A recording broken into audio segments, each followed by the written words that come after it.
and gentlemen, as we say here, I'm very happy to welcome you at this D2Grids event. D2Grids District and Heating and Cooling on the road to the 5th generation. I am Véronique Pappe, the head of Construction 21. We are social media dedicated to sustainable buildings and cities. And in the D2Grids team, we are the only ones who are not engineers. We are communication people. And Alice, my colleague, and all the D2Grids team have prepared this event to share with you the key learnings and results of this D2Grid project, a European project funded by Interreg Europe Northwest. So I won't tell you more because all these people are much more skilled than me, and I will give the floor to Alice, who will moderate the first part of this event. Alice, who is the project manager of D2Grid within Construction 21 team. Thanks for your attention and enjoy. Thank you, Véronique. Hello, everyone. So, I wanted to share with you some information. So we are very happy to welcome you in person, and welcome also to the people who follow us online, and you are, I hope you are a lot. We would like this event to be interactive event. So that's why, the room can of course ask questions, but we prepared something so that people online can also ask questions. You can also, if you're in the room wanting to ask questions without having to raise your hand, you can do so. So you can connect on menti.com and enter the code, or just flash the code and write your questions. There are several times during the event where we will take questions. So I wanted to leave the floor to Patrick Stuart from Glasgow City Chambers, but I don't think that he has arrived. So I will leave the floor to Frans to introduce. Maybe Patrick will come later.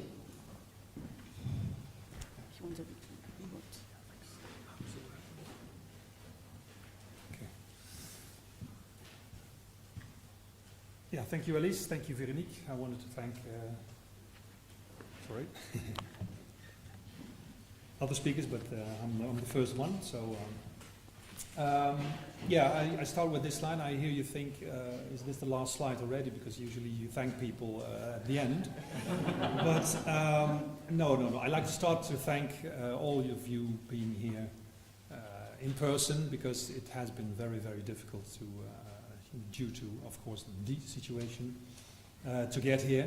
So thank you all. Thank you also all the viewers online, which, it's quite a huge amount, by the way, by now.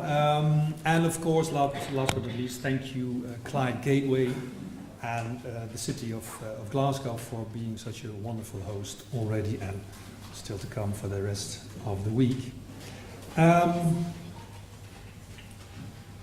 My name, of course, project manager, and together with an expert team responsible for the implementation of the Interreg D2Grids project. We're from the lead partner, Mijnwater Energy, BV. It's a nice combination of Dutch and English. It's a company, but with public shareholders, and it's actually serving as a public entity. I was asked not to use too many figures and numbers and listings in my presentation, so I won't do that. I said yes to that request, but then I thought what to use then, and I chose to use photographs. So a lot of photographs and just a few numbers, of course, because they belong to an introduction to the project, and I'm sure you will agree with that. And then I want to start with this photograph in order to understand the context of this event. We have to go back in history, and I want to show you this photograph in particular. It was taken, of course, in a coal mine, a black coal mine, not a brown coal mine, in the province of Limburg, and more precise in the city of Heerlen. Or I must say under the city of Heerlen, because it's 700 meters deep. And why this photograph? Well, it's because of these brave men that we have gathered here today. And it's not only the reason why we have projects like D2Grids, but also why we have COP26. because it's quite obvious that we have to dwarf our hunger for carbon. Carbon is king of elements, as it's called, because of the many ways you can use it. But we found out by now that burning that stuff is really not something we should continue doing. So that's why we had to come up with alternatives. And that's where the project Mijnwater stepped in. And here you say, what is this? Well, this is a community center in, of course, again, the city of Heerlen, because that's where it all started.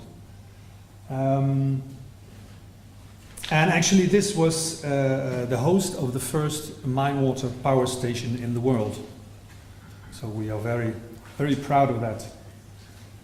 It was opened in 2008, and this is also when the European Union stepped in for the first time. It was co-funded, the Mijnwater project, so not the building itself. Co-funded by the Interreg 3B program, which was a predecessor of the current Interreg program. And the building itself actually was funded by another European program, the Urban 2 program, which was then running in Heerlen at the time. So we smartly combined two European funds and created a synergy effect, much to the pleasing of the European Commission at that time. The design of the building refers to the cooling towers of the former coal mines. And both the building and the Mijnwater concept, the project, the power station, were, so to speak, an instant success among citizens. And why? Because it showed respect to their own past. They were the laborers, the miners, and it showed respect to what they did. And sort of restored the pride that was there then in that era, and it came back in this era. And with the next photograph, we jump to today. And this shows the train station of, again, of course, the city of Heerlen.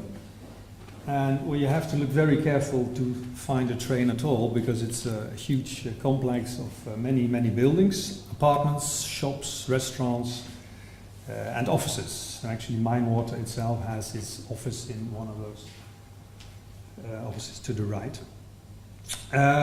Most important, it's fully heated and cooled by Mijnwater. So, and again, because of the Mijnwater concept, the mining legacy, it was a true people's project as well. Like the previous one, it was immediately accepted by the population. Also, of course, there it is again, co-funded by the European Union, not the building itself, but certain public elements of it. And why this previous one? Because it also shows the rapid development that was made of the idea of using Mijnwater for heating and cooling. I mean, the previous one was just one building. And and it's quite small even, and this was a complex of buildings, and it's much more complex to get it all linked together. And actually you were saying technicians, but I'm not a technician as well. For me it's quite simple to say it's basically a two-pipe system. You know, we have a red pipe and a blue pipe, and they exchange things, and that's quite simple. And this picture is an iconic picture now, and it has proven to be a very good communication and marketing tool for the project. And during this process of upscaling and smartening the system, the following question popped up. What if we would design a system that doesn't only rely on former coal mines for the water in that, but also a system that would use other sources for exchanging heat and cold, and that we could deliver these goods to the public on demand, so not keeping up a high temperature system but going back to a lower temperature system and then heat up when people actually want to use the heat. We call it the 5G district heating and cooling system, and that's where the D2Grids project stepped in.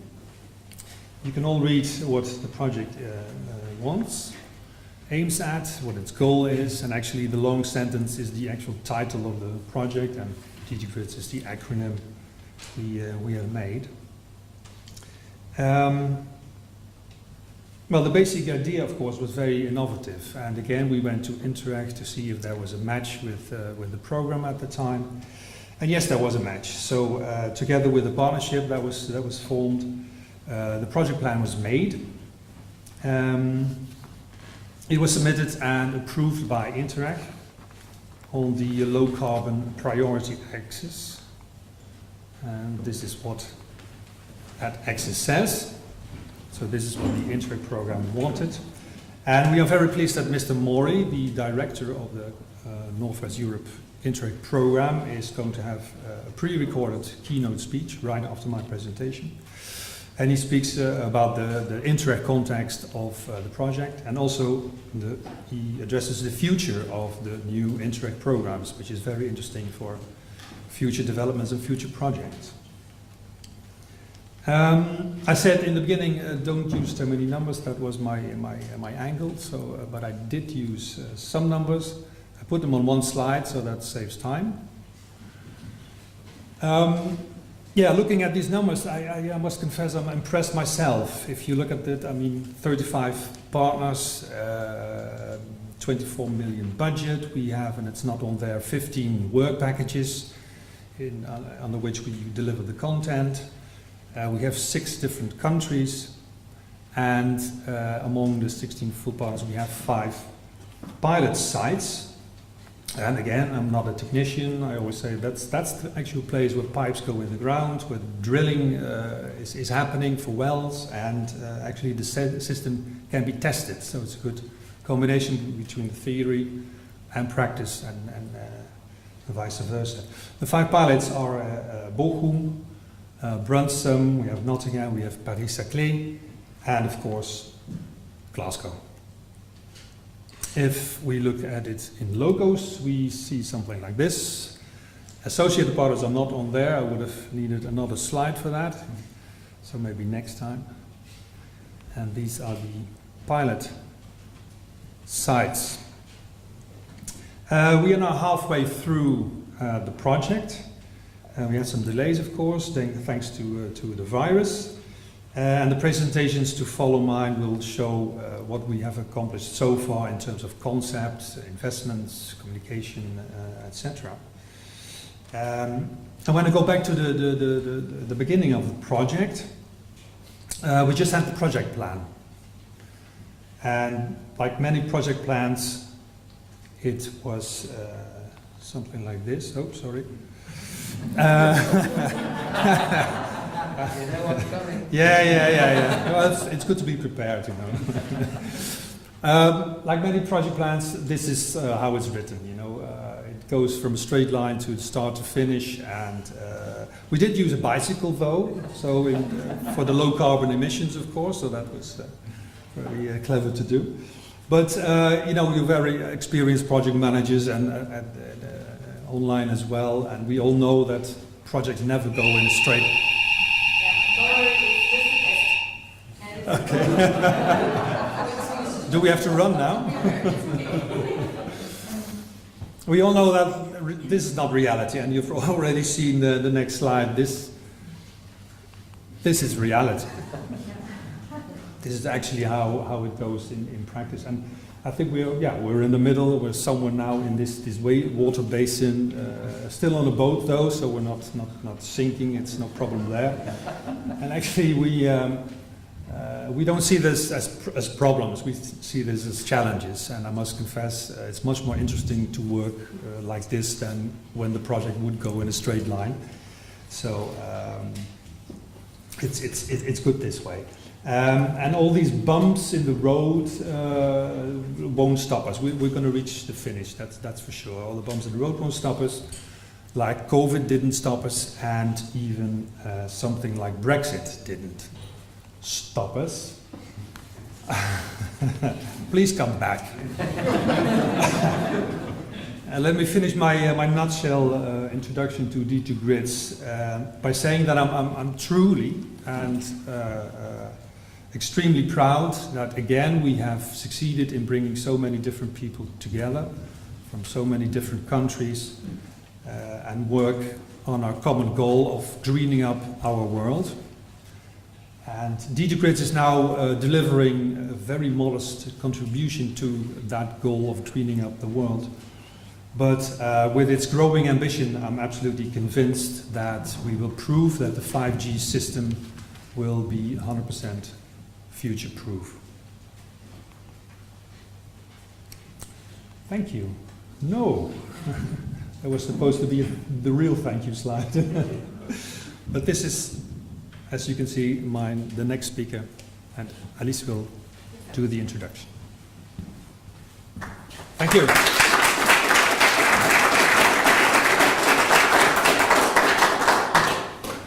Thank you very much. So, yes, the Interreg program director is not here with us, but he has recorded a video for us that I'm going to play right now, and I'll let him speak.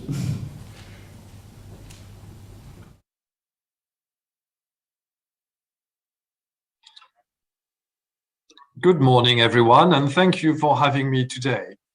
I'm very sorry I cannot be with you, but thank you for giving me this opportunity to highlight how much we value the contribution of D2Grids to the low-carbon agenda of the European Union and the Northwest Europe territory, and also to give you some perspective on the funding opportunities by our Interreg Northwest Europe program for the years to come. Now, if you allow me, I will share a presentation we've prepared so that you don't need to look at my pretty face for the next 5 minutes. There we go. Now, for those of you who may not be familiar with where Interreg lies in the whole EU policy framework, here is a little reminder. Interreg is an EU instrument to promote cohesion between regions and fight territorial disparities via cooperation across and beyond borders. We provide a framework for different actors in different countries to get together and develop projects that will help Europe address some of its key challenges. This is definitely not changing in the future program. We will still expect our project consortiums to address one of our key priorities in Northwest Europe, to demonstrate that the best solution to tackle these challenges are transnational corporations, and to provide solutions that can be implemented on a transnational level. Now, a little bit more specifically about Interreg Northwest Europe. Since the Industrial Revolution, the Northwest of Europe has been at the vanguard of industrialization and economic development in Europe.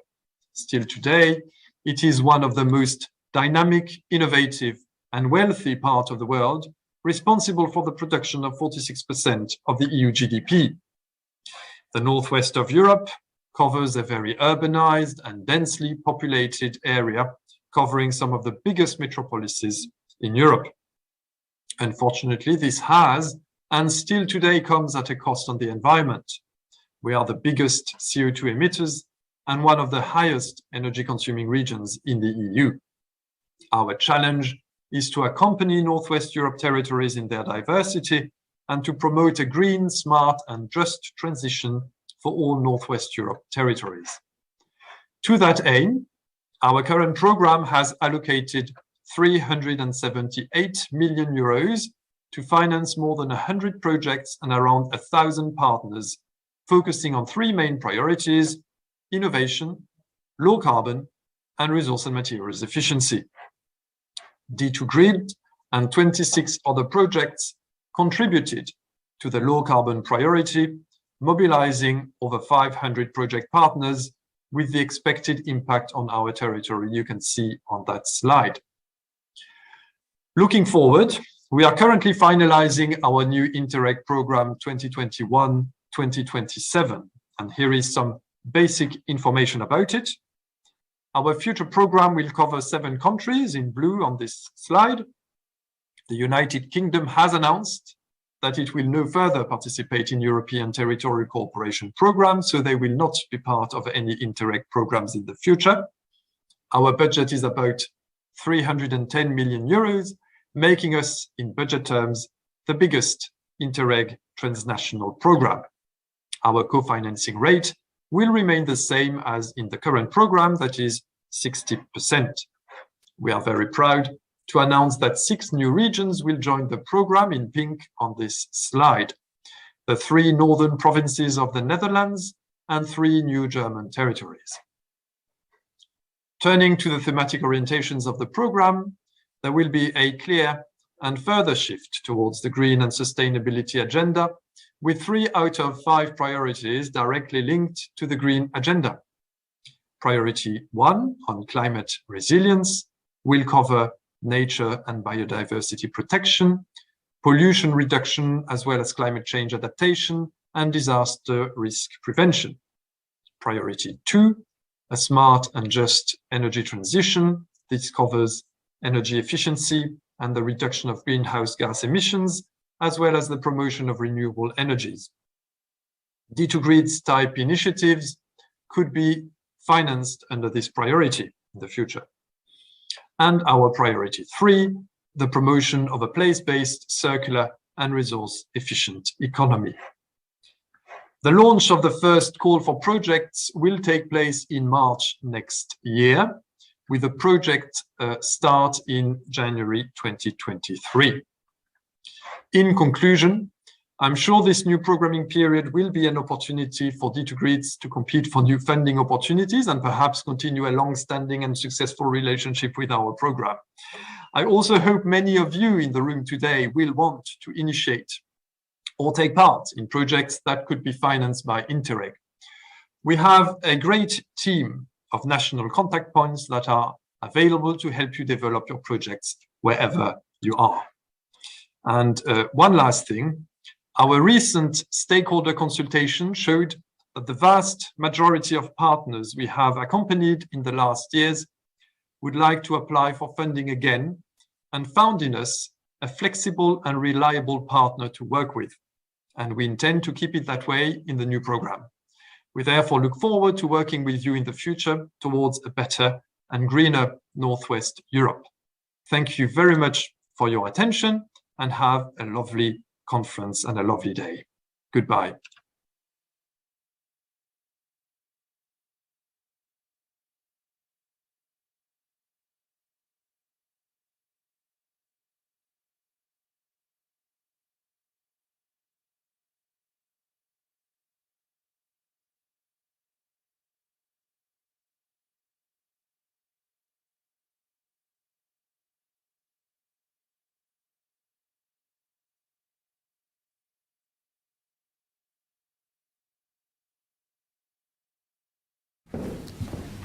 Thank you very much. And it's not actually Patrick Stuart, it's Stuart Patrick. Patrick Stuart is somebody else completely different. It would be great to see that title change. Make it so.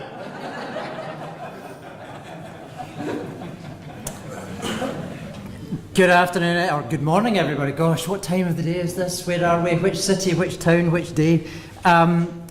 Thanks for asking me to come along and say a few words of introduction as a representative of the host city here in Glasgow. I should emphasise up front, I'm not a spokesperson for Glasgow City Council. I am the Chief Executive of Glasgow Chamber of Commerce, and whilst we are an independent business membership organisation with 1,200 members, and we've been around for a wee while, we've been around since 1783, and we're one of the oldest chambers in the world.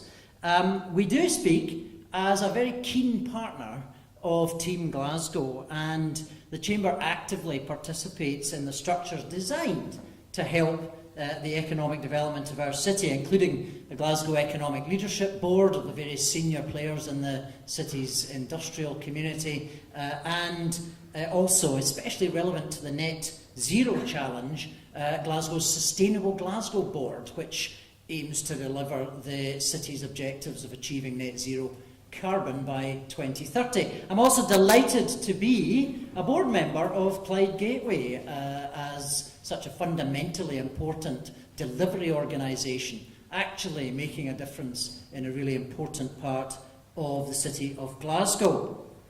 Maybe just set out briefly some context for the city's net zero work. There is an emerging economic development plan for the wider city region that concentrates on 3 grand challenges. These will not be unfamiliar. We've got to overcome a long-standing productivity deficit in our city. It is perhaps an issue that we would say we share with other UK cities, that we have a long tail of underskilled people, stubbornly low rates of business R&D, and a business base that's around, in our part of the world, 20,000 enterprises short. So we've got quite a bit of work to do to build on some of the progress we've made, but there's a way to go. Secondly, we've got to tackle a pretty obstinate problem of access to opportunity, something I know Clyde Gateway has played a huge role in the east end of the city. But we still have 88,000 Glaswegians that remain economically inactive due to ill health. Far too many neighbourhoods feature in the Scottish Index of Multiple Deprivation. And then thirdly, of course, we've got to address our climate change challenge, with the city declaring a climate emergency in 2019 and setting out a target to be net zero carbon by 2030. Now, it can appear a pretty daunting, albeit perhaps familiar list for so many involved in urban development, but it would be a mistake for us here in Glasgow to forget the economic progress that we've made and the strengths that Glasgow has to wield in tackling these challenges. And those include a very, very highly trained workforce. The city sits in the top 15% of European regions for workers who have at least a degree level qualification. So we are a talent pool, and we succeed with that talent pool in attracting investment into the city, particularly from the financial services, and I'll say a bit about that in a moment. Secondly, we've got a track record of growth in output and employment in the last 10 years that has made Glasgow the best city for GVA per head growth amongst the UK core cities in the country. That means your Birminghams and Manchesters and Liverpools and so forth. Thirdly, we have a symbolic opening just on the south of the river in the Tradeston area, just across from the core city centre, that Barclays has just opened its new facilities as it builds the financial services district. That has given us a disproportionately large financial services industry for our size. And of course, we've got the SEC, which some of you may have already been in. The Blue Zone has helped make Glasgow overperform in the delivery of destination events and festivals. And of course, in the east end of Glasgow, we also have the Emirates Arena, which was built for the Commonwealth Games and now provides us with assets that allow us to continue bidding for example, the World Cycling Championships in 2023, the velodrome in the Emirates being a particular asset for that. Those are just some examples. There's lots more I could go into, but I think the key in tackling our grand challenges, the 3 grand challenges, is you've got to take a portfolio of actions that address all 3 at the same time. And you get a flavour of that in the City Council's Green Print for Investment that was published in the weeks running up to COP, of the issues that Glasgow has to tackle to achieve net zero carbon by 2030. You're going to see the move in domestic heating systems away from natural gas, also other fossil fuels, and encouraging a long-term shift away from private transport to public provision is 2 of the most significant investments we need to make. The Green Print for Investment has about 10 projects in it. It has £30 billion worth of investment needed to deliver it. It's great to see Clyde Gateway and the projects for the delivery of the next phase of the East End's development of the city in that Green Print for Investment. But there are other projects like the delivery of a Glasgow Metro and the delivery of a retrofitting programme for refitting our domestic housing market. We've got some interesting proposals. I think the Metro is one that stands out at the moment. The Metro proposal is really designed to try and connect growing centres of employment in the city, like in the long term in the East End, but in the shorter term in the west of the city, in the southwest of the city, we have the largest acute hospital in Europe at the Queen Elizabeth University Hospital complex. We've also got an advanced manufacturing innovation district developing down at Glasgow Airport, and we're designing the metro systems to add to our public transport network in order to connect not just those assets together, but also making sure those assets do connect to the communities that have been underserved by existing transport networks. Housing retrofit, we need to convert 600,000 homes. Some 70% of those are privately owned. It should be a major jobs opportunity, and we have a just transition skills plan in development to ensure that programmes like these reach into the communities where disadvantage has not yet been overcome. I have to say that in terms of just transition, standing here as a business person in the city that went through deindustrialisation at an enormous pace. We went through probably one of the fastest deindustrialisations in Europe. We really feel the notion of what just transition means. We went through that deindustrialisation 30 years ago with no hint of just transition. And we are still fighting hard to overcome the consequences of that. And I know that Clyde Gateway in particular are tasked with doing that in their section of the city. So this is a really important part of the response to net zero. We simply cannot have another example of transition that disadvantages those communities once again. I think also it's worthwhile saying that our green print for investment, it generally marries economic prosperity with net zero ambitions. We are, you might expect as a Chamber of Commerce, absolutely fundamentally committed to the notion that we have to achieve net zero and still deliver economic growth. We cannot deal with it. We cannot have a just transition without economic growth. And so if you actually look at some of the projects that are in there that have a very strong economic growth component, Scottish Exhibition or Events Campus is in there. It's one of our great success stories. We have a 180 million second phase development plan for that, which would convert the main conference facilities, which you might have been in, into a world competitive and highly sustainable offer. And that would, for us, seem like a just reward for the SEC's role in attracting COP26 to the city. We've also got city innovation districts. We're just on the edge of one, the Glasgow City Innovation District, and I've already mentioned the Advanced Manufacturing Innovation District, both in the green print. Chamber's very keen supporter of all our various innovation districts because they will help us grow presence and weight in some of the key sectors of the artificial intelligence revolution. Quantum engineering, space communications, which is actually a really important industry if you want to track how deforestation is being reversed. Medicines manufacturing, precision medicine, the climate neutral innovation district, which is part of the Glasgow City Innovation District here in the city centre, which is going to use the option to heat the district using heat extraction from the River Clyde. It's also very practical. It has a very strong financing plan. And there's so much more in the green print, and I particularly highlight the role that Clyde Gateway will be playing as one of the key projects for its next stages of development of the East End, whether that's investment in heating, in land reuse, water management. These are all going to be important in making further progress in transforming the previously industrialised East End of our city.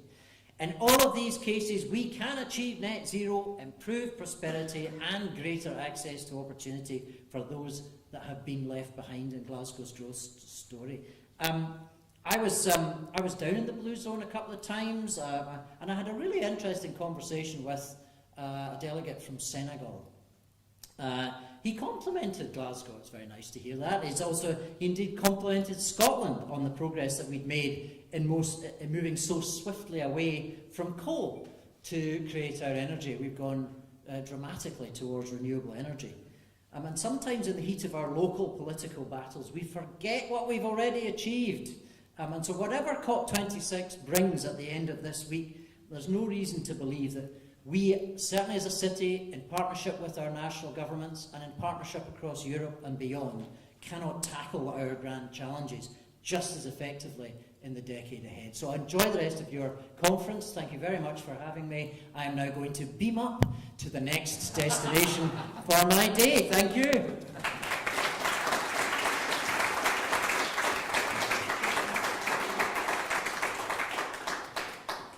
Thank you very much, Stuart, then, sorry.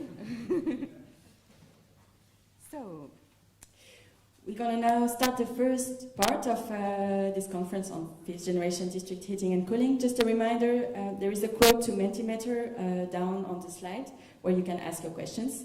And I'll leave the floor right now to Wouters and also Mathilde Henry. You can both come on stage, and I leave you the slides.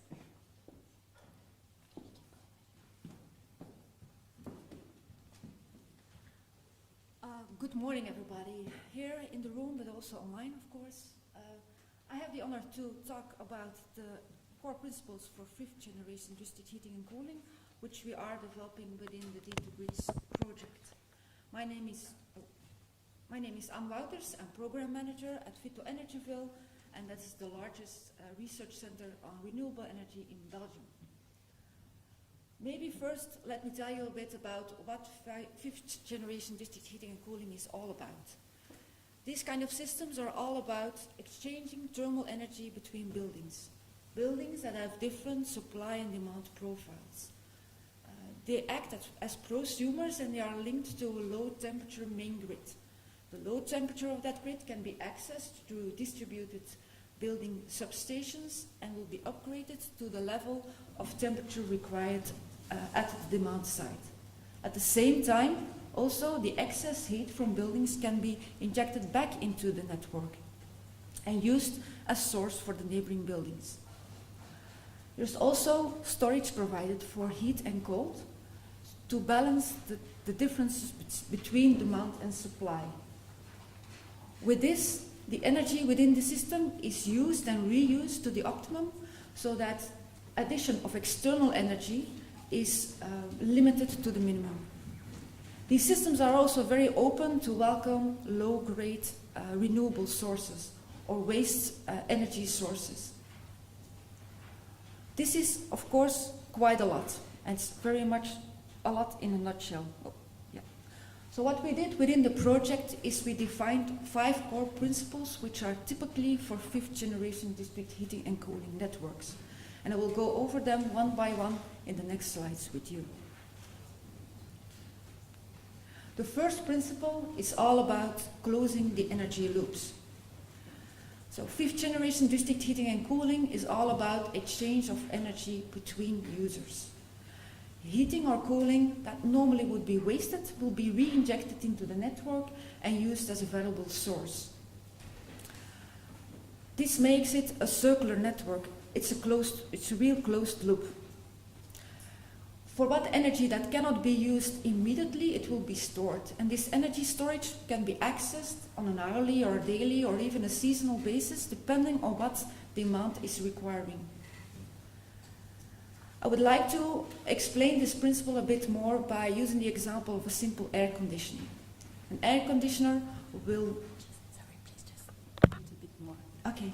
So I would like to compare it with the working of an air conditioning. So an air conditioning typically will blow cold air into a room, and the hot air will be evacuated to the environment. What we do with this principle is we capture that hot air and reuse it as a hot source within our system. We also use this a bottom-up approach in this principle, because we're first going to focus on exchange of energy between neighboring buildings, then look at what a cluster can need, before we look also on a higher level of cities and districts. The second principle is about using low-grade sources for low-grade demand. Very critical in a fifth generation district heating and cooling network is that we only provide energy at the quality level that it is demanded. Typically, these systems don't have a huge amount of high temperature demand within the system. So we prioritize on low-grade low-grade sources to provide that energy, to provide the extra energy we need, which we cannot cover by exchange of energy between the buildings. And examples of these low-grade energy sources could be like shallow geothermal or waste heat from industrial processes, sewages, or surface water like the river is used here in Glasgow. With this, we can also make sure that the high temperature demand that we have within the system can be fully covered by high-grade renewable energy sources like deep geothermal or, for instance, biomass energy. On the third principle, we are talking about decentralization and demand-driven operation. Typically, district heating and cooling networks are operated centrally. There's a lot of energy circling around in the system, which is not really immediately used. In a fifth generation district heating and cooling network, we work demand-driven. That means that we will only transport energy when and where it's needed. And if temperature increases are needed, we will only do that at the moment and at the level of the demand at that time.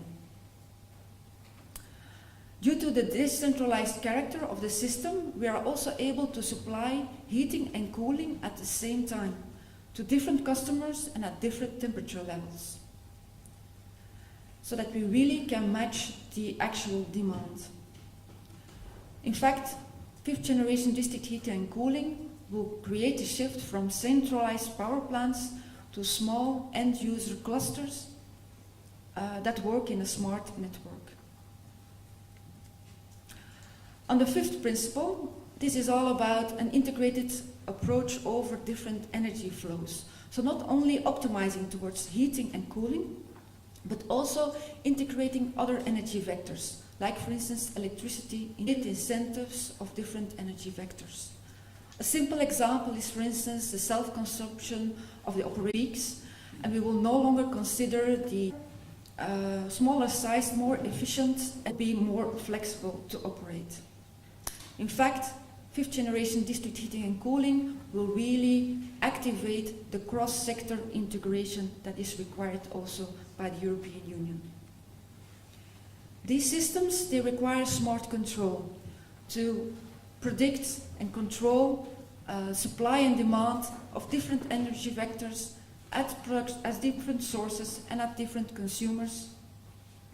But the total integration will reduce waste further. Also by prioritizing on local balancing before interacting with the external grid, we will create less stress on a better balanced electricity grid. The last but not least principle is one of common sense. Use what is locally available. Prefer local sources above distant sources. For instance, simply to reduce transport losses. This will not only reduce costs, but also have a good impact on the acceptance by the community, because these will reflect on local investments, which are to the benefit of that local community. Of course, investments in large-scale power plants like wind on sea, they still have their value. But in a fifth generation district heating and cooling network, these will be among the last ones that we apply upon to complete any shortages that we might have on energy within our system. In this way, we also remove the dependencies on distant and or foreign sources. These were the 5 principles in a nutshell. It went very fast. I know I only have 10 minutes to speak. So, in my last slide, what I would like to do is show the example of Heerlen, where Frans already referred to, which is actually the mother concept for 5G, and explain how these 5 principles are applied here. On the first principle, you will see that there is a completely closed thermal energy loop. There is a high temperature line and a low temperature line, and at different points in this system, energy can be subtracted or injected. There is also medium-term storage foreseen for hot and cold storage to balance supply and demand. And via shallow geothermal, there is also seasonal storage possible. On the second principle, low-grade energy sources, in Hele, they have the opportunity to use waste streams from data centers, greenhouses, but also solar collectors. On the third principle, decentralization and demand-drivenness, you see different decentralized energy units connected at every end user. At that, they will provide the right amount of energy at the right temperature at the right moment of demand. An end user can be a single house, can be an office building, can be an apartment building, can also be a cluster or a row of houses. And with the fourth and the fifth principle, local energy sourcing and integrating of energy flows, we see that they also use locally produced PV to be injected in the system, and as a last resort, they will rely on external electricity produced by green sources.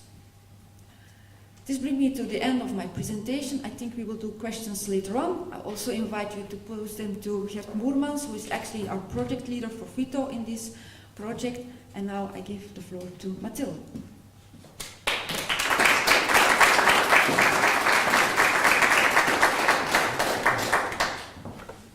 Hello everyone, thank you Anne.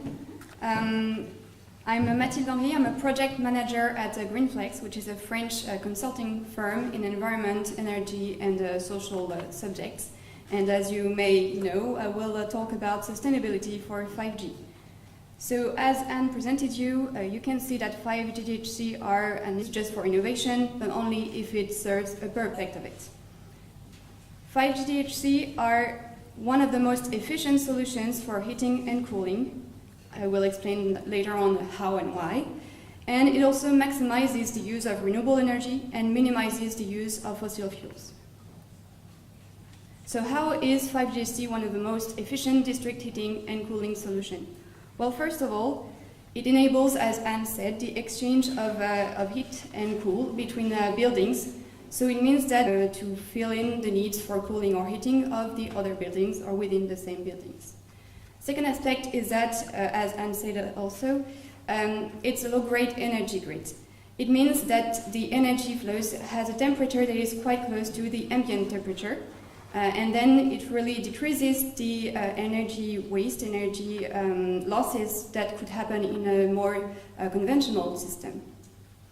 And the third point is that since the decentralized grid and that the heat pumps will bring the temperature to the right temperature that is needed by the end users, then there is really short transportation distances that are made for the transport of high temperature. Therefore, the fifth generation of district heating and cooling reduced the thermal losses. We estimated that the thermal losses are about 5% compared to traditional district heating or cooling systems that are around 25% losses. That's a really big change compared to conventional systems and makes it really the most efficient solution for district heating and cooling. For instance, in the Bursum pilot site, there are 3 decentralized energy plants that provide energy for the different buildings, and there are heat pumps located in each building which raises the temperature to the right temperature that is needed by the end consumers. So these 2 aspects enables exchange of energy within buildings and between buildings, and it enables also short distance at high temperature, as I just explained. In the Paris-Saclay pilot site, there is the backbone that circulates at 30 degrees Celsius, around that temperature, which decreases the energy loss that are made by the district heating cooling system. And there are decentralized energy plants that enables the production of warm water and cooling at the same time from that ambient temperature, with heat pumps that raises at the right temperature. Finally, at Bochum, the backbone also circulates at quite low temperatures, which decreases the same to other pilot examples that I gave you, and reduces the energy losses, and enables as well exchange between the buildings, short distance for the high temperature transportation, and low-grade energy distribution. I will not go in more details because right after me there are all the pilot sites partners who will present their different pilot sites installations, so you can ask all your questions to them and they will explain that in much detail than I do. The second point of that sustainability aspect of 5GHE is, as I said, it tends towards 100% of local renewable energy. So the first sub-subject of that point is that the grid is designed to maximize waste energy recovery within the system. So we already said that it enables exchange between buildings or within buildings, but it also enables recovering waste energy from industrial sites, for instance, or data centers, as was made in Berlin, that are producing heat and that can be used in the system. The second aspect, as Anne said, is that low-grade grid enables the use of low-graded energy, renewable energy that are underused in our current systems for heating and cooling, such as geothermy or thalassothermy, Mijnwater, as was made in Berlin. And that makes it possible to use this kind of energy that are not used in a lot of heating solutions. And the last aspect is that, as we said before, there are heat pumps that raises the temperature to the right temperature that is needed from the end users, and that electricity that is used by heat pumps can be made from renewable sources such as PV, for instance. Once again, in Paris-Saclay, the backbone is fed up with a low-graded heat will be from a data center. They will also try to have the PV-sourced electricity to power the heat pumps. And Nicola will talk about it later, so I'm not going to give too many details about that. And there is also geothermy that is going on the pilot site.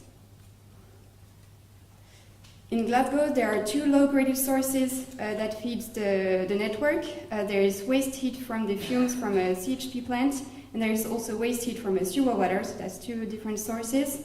And they will also be installing hybrid photovoltaic and thermal solar collectors, which could be used for the electricity that is needed by the different heat pumps. The last example is the Bochum pilot site. And here again, there is a flooded mine, which is a low-graded thermal energy, and PV generators which will be installed as well. So that shows that 5GHC enables the use of a lot of thermal recovery, waste heat recovery energy or renewable energy, and decrease the need for fossil fuels. But there's another aspect that makes it even more important, the reducing need for fossil fuels, is tackling peak load.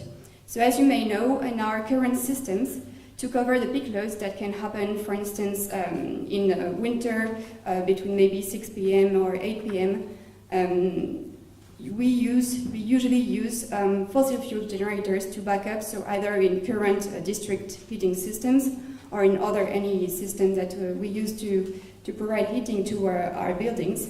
And as for the 5GHC system, we believe that we could shift the consumption or reduce the demand for energy during these peak times with a demand-side management or with a storage, and that can decrease the peak and decrease the need for fossil fuels. The Paris-Saclay pilot site is investigating how to manage this energy, and same here, I won't go into much detail because it will be explained later. But they are installing an app that can control the building energy and decrease the need for energy when we estimate that there will be a peak load. All in all, 5GHC is one of the less emitting heating and cooling solutions. So it enables to use, as I said, a lot of renewable and heat recovery sources. heating and cooling in Northwest Europe uses around 8% of renewable and heat recovery sources.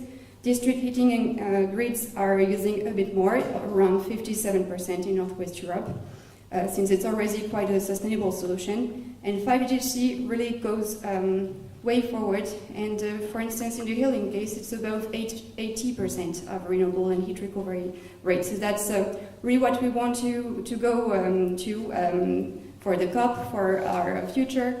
And this use of heating and of renewable and heat recovery sources enables 5GHC to emit 2.7 less greenhouse gas emissions than, for instance, gas solutions that are mainly used in our system in Europe.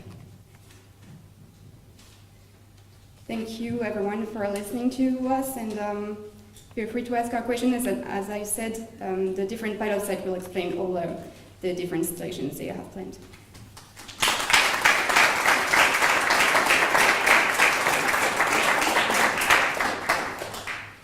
Maybe there is one or two questions from the room for Anne and Mathilde. Otherwise, we can keep them for the later. No? Okay, then we will. Thank you, Mathilde and Anne.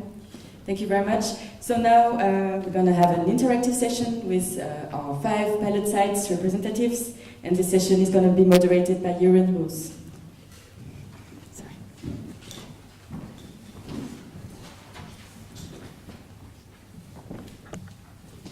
Thank you, Mathilde, for the sneak preview we got into the pilots. Because we have 5 pilots in the D2Grids project, they are mentioned before, and here we have 5 representatives / project managers of these pilot sites. And from the left to the right, I want to present to you Frank Pappe from Bochum pilot. Then we go to Nicolas Hérault from Paris-Saclay. Then we go to Niels van den Hoek. He replaces Herman Eidens. He's from Mijnwater. Which is almost impossible, right, to replace Herman. Oh, to replace, sorry. Okay. Herman was not able to be here. Then we go to Mark Wouters from Nottingham. And we end up with Hugh Moore from Glasgow. He should be the first one, of course, because we are in Glasgow now. The program is that I ask some questions to the project leaders, project representatives, and I have some. We have prepared some background slides to illustrate the different pilots.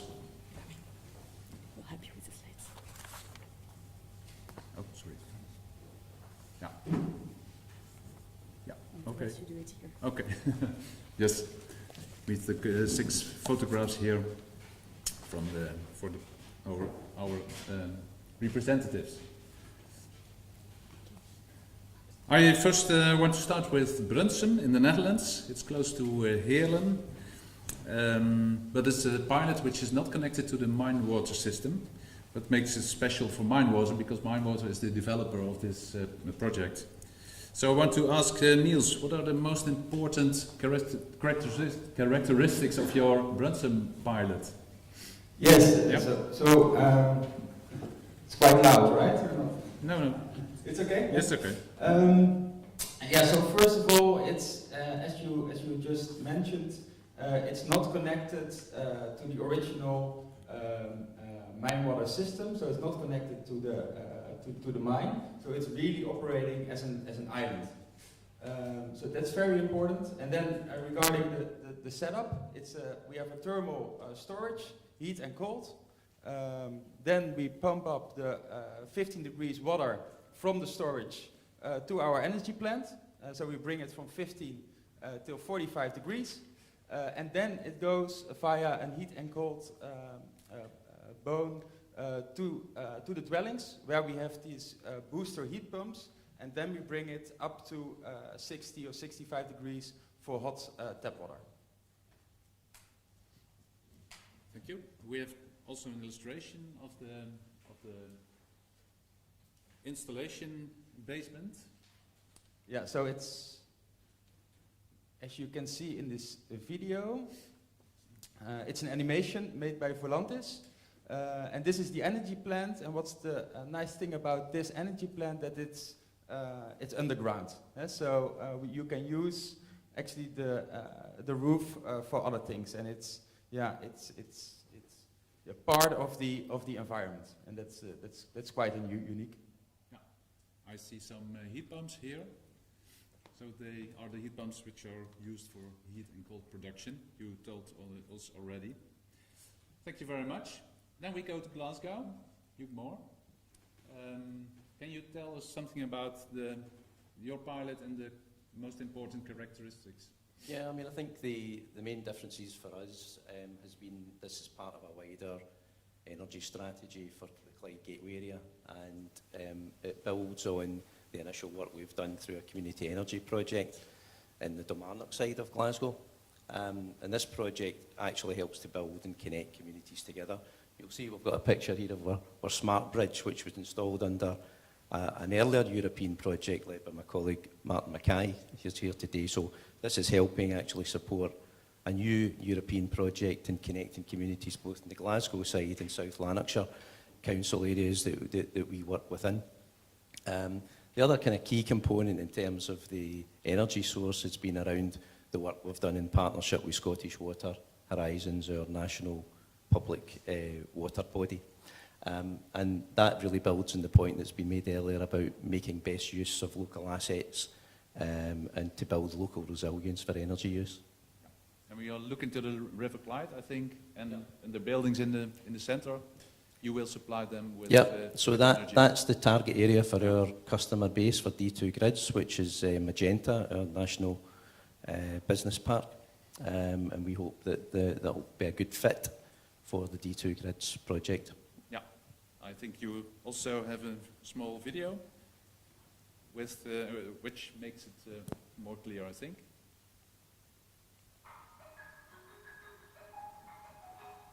Maybe you can add some comments if you like.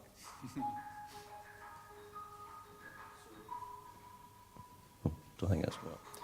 So this is the energy centre in the Kilmarnock side at the wastewater treatment works. We tap into the treated effluent, which provides a major energy source for the whole area. And the idea is we use the smart bridge to cross over, which is ducts for the pipes, and we connect the warm pipe and cold pipe to all of these buildings for the future connections in Mijnwater.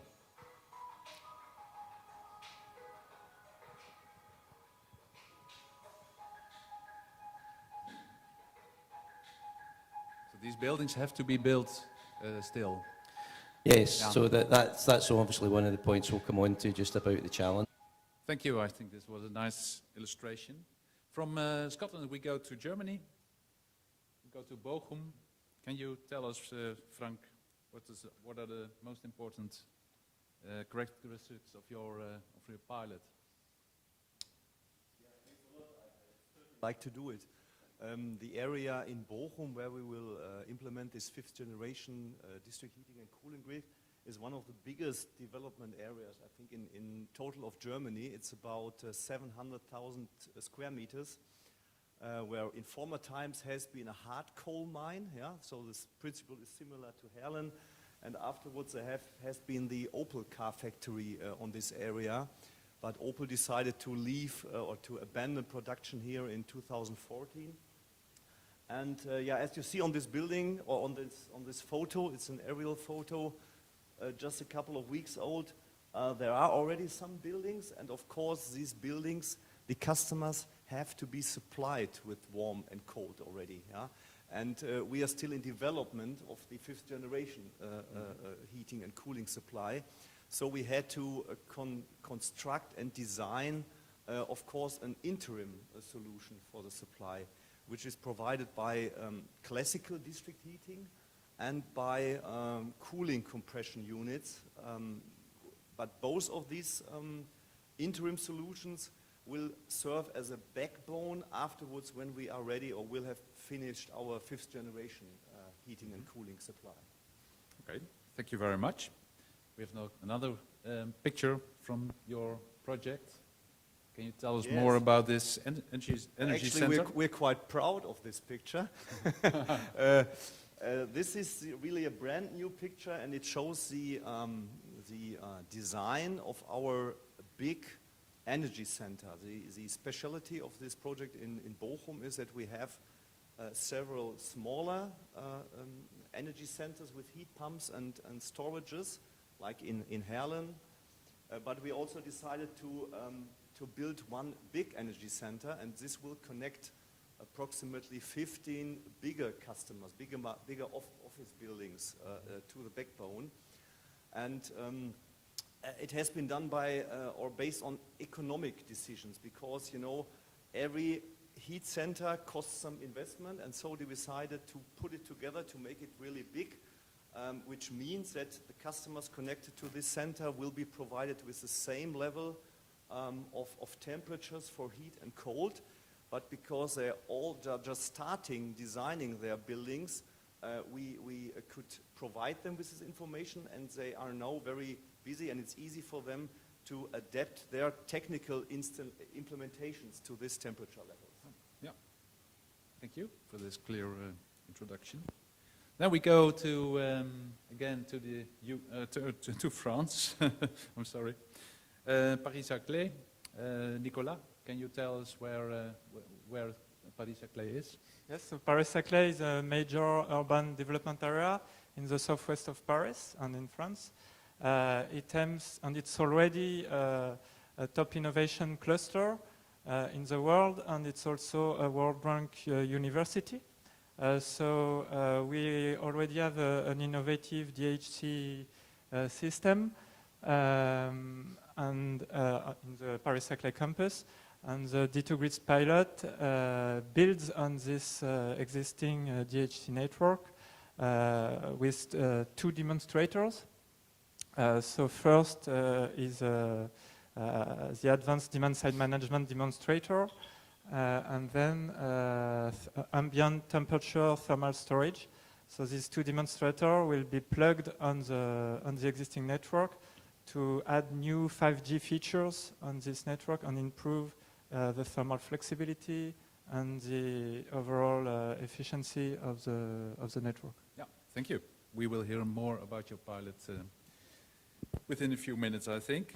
Then back to the UK, Nottingham. I know there's a feasibility study being elaborated there. Can you tell us about the most Indeed, Jeroen, yes. This is Nottingham. We are a little behind in terms of scale and also construction of this particular network in England. Those of you that are here will be very familiar with the fact that heat networks are not established technologies in the UK to the extent they are in other parts of the world, and this is one of the challenges that we've come up against. This area is a former mining area, and the mine connection is vitally important, obviously, in the opportunity to repurposing heating and cooling and generating the integration of an effective 5G system and optimizing resource efficiency. Of course, in a former mining community, the retrofit question, the energy efficiency of the properties, as well as the challenges of drilling into the mine workings, even when you've got very clear understanding that there's a tremendous opportunity for mine energy in this locality. The Coal Authority, who we're working very closely with, have identified this as one of the major opportunity centres in the UK for developing mine energy schemes, and by definition, therefore, fifth generation district heating and cooling schemes. So it's the whole challenge of innovation as well as more established technologies like heat networks and bringing those together into viable projects. Can you show us where you have projected the boring holes in your area? I think I can show that better on a future slide, but it's actually in this area here, on the school playing fields. Okay. We will see that later also. Yes, we will continue with Glasgow, so we stay in the UK. Which local and regional energy sources you are going to use for the pilot? Yep, so our approach to this really builds on the work that we've been doing with Scottish Water as a partner, and we've been looking at assets that are linked into our major regeneration areas of Kilmarnock and Shawfield. And that's really been the focus for our attention. We've completed, and the CHP is operational in the Energy Centre, which is part of one of the older schemes styles that we're looking at. But in this instance, what has been key to our approach has been trying to integrate energy requirements to build larger scale networks. And in this instance, the approach has been to target the treated effluent within the wastewater treatment works and use that as the primary source to deliver heat to the ambient loop. And from that point, decentralised heat pumps at each building elevates the temperature to manage that heating and cooling requirement, but to minimise, obviously, the wastage of that in terms of recovery or redistribution of energy. So we hope that will be a better solution in terms of efficiency going forward and allow the type of scheme to be scaled up to deliver a large-scale network. Thank you. Yeah, I think your pilots also shows that it is possible to start with fossil energy, like electricity and heat from natural gas, and then change over to more renewable energy sources. So it's interesting, I think. Then we go to Drummen, because Drummen is not connected to the Mijnwater, but has other sources. Can you tell us more about that, Niels? Yes, so we use the A-test, so the underground thermal storage as a power source, but we have to regenerate this power source. And we are doing that by the heat which is coming from the cooling of the dwellings that we use to regenerate the thermal storage, but that's not enough. So we have also some PV thermic panels, and we use electricity for the heat pumps, which we get from additional PV solar. Okay, thank you. Then we go through to Paris. What kind of energy sources are you using in your pilot? Yes, so the ambient temperature loop is harvesting different renewables. So first, geothermal energy, which is pumped at 700 meters deep and at 30 degrees. We also have waste heat recovery from existing installations, such as a supercomputer called Janzé from the French National Center for Scientific Research. And all these low-grade heat needs their temperature to be raised by heat pump. And the challenge is how we can feed more locally these heat pumps. And you will see a video from our partner Sequence that will show you how we are starting to tackle this challenge. Thank you. Let's have a look at the video.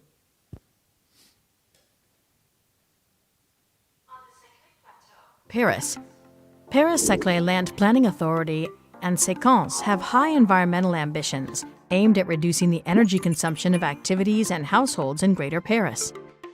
Paris-Saclay Land Planning Authority has implemented a district heating and cooling network that supplies heat, domestic hot water, and air conditioning to the Saclay Plateau community. It is based on a geothermal system, supplemented by heat pumps that run entirely on electricity all day and all year round. This fifth-generation heating and cooling network, based on the exchange of thermal energy between buildings with different needs, is one of the D2 Grids demonstrators, a European project financed by Interreg, promoting high-performance heating networks. As part of the D2 Grids project, a new stage has been reached with the integration of Sequence, a key social landlord in the Paris region, which joined the European project in 2021. Sequence offers to go even further by producing electricity for the direct local benefit of several consumers. This is a collective self-consumption system, which is linked to the Paris-Saclay energy system.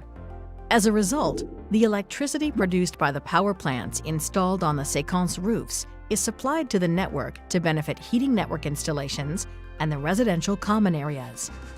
This environmentally friendly solution for Sequence tenants leads to savings on the consumption of common areas and reduces rental fees and electricity bills for residents. This replicable initiative falls within the scope of Séquence' overall energy policy. It improves its real estate assets and will enable it to share its know-how with other national and European real estate operators.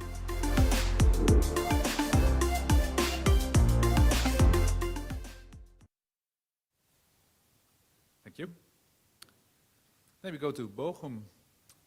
Can you tell us more about your energy sources? We know you're going to drill into the ground. Yeah, and the drillings actually have just begun. We have started 2 weeks ago the drillings to get the water out of this level, which is approximately at minus 320 meters from this abandoned hard coal mine. And here the water will have a temperature of approximately 18 degrees Celsius, and we will use it for cooling demands. And then the second well is intended to reach a depth of approximately minus 820 meters with a temperature of about 32, 33 degrees, we hope, to use for heating purposes. And so, of course, here the energy from the abandoned coal mine is the most important environmental energy or renewable energy for our project.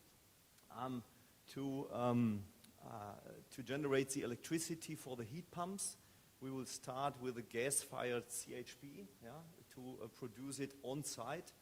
It's not in an ecological way the optimal way, but it's still from the CO2 emissions much better than the average electricity from the grid.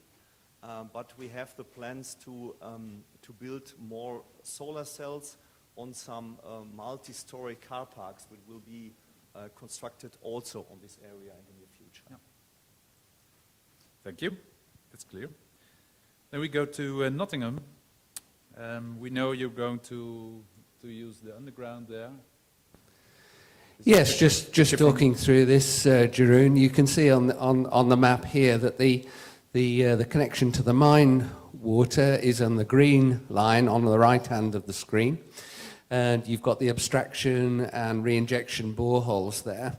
That's actually a school playing field, as I mentioned previously. The red line is the ambient temperature feed, and connected to that are a series of buildings, some public, the school, community centre, a number of individual properties, and then a number of flats who are going to be served by a more centralised heat pump. So I say more centralised, serving, as Anne was talking about earlier, a sort of a cluster of properties in that area. So that's the layout of the study that we've taken forward at this point. One of the interesting things about the British mining situation is that it's heavily interconnected. So you can actually walk through the mines in the UK a mighty long distance between whole regions of the UK, which is somewhat then different to the situation that Frank's describing in Bochum and the learnings from Heerlen as well, where they're more self-contained networks, mining networks that enable the storage facility to work better in those cases. But of course, the opportunity with an interconnected mine system is that the sustainability of the temperature below ground is greater when you've got that interconnectivity, because the flow underground is considerable. So that's technically how that's working. Of course, going back to some of the points I was making earlier about one of the very fundamental things, as well as this optimization of the use of energy, it's out the revitalization of communities. That area is a former mining community. It is close to a centre, another population, a major centre of Nottingham, but it had its own identity, like much of the areas of Glasgow that Hugh's talking about. They have a very particular identity around with shipbuilding and steel and mines and so on.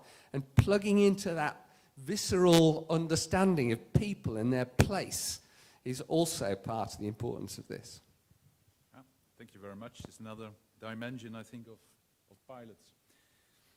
Wouters has introduced the different principles, the 5 principles for 5G networks, and there is some distance between theory and practice, and I want to ask the different project representatives about their struggling maybe with the different principles because they are learning in practice how to deal with them.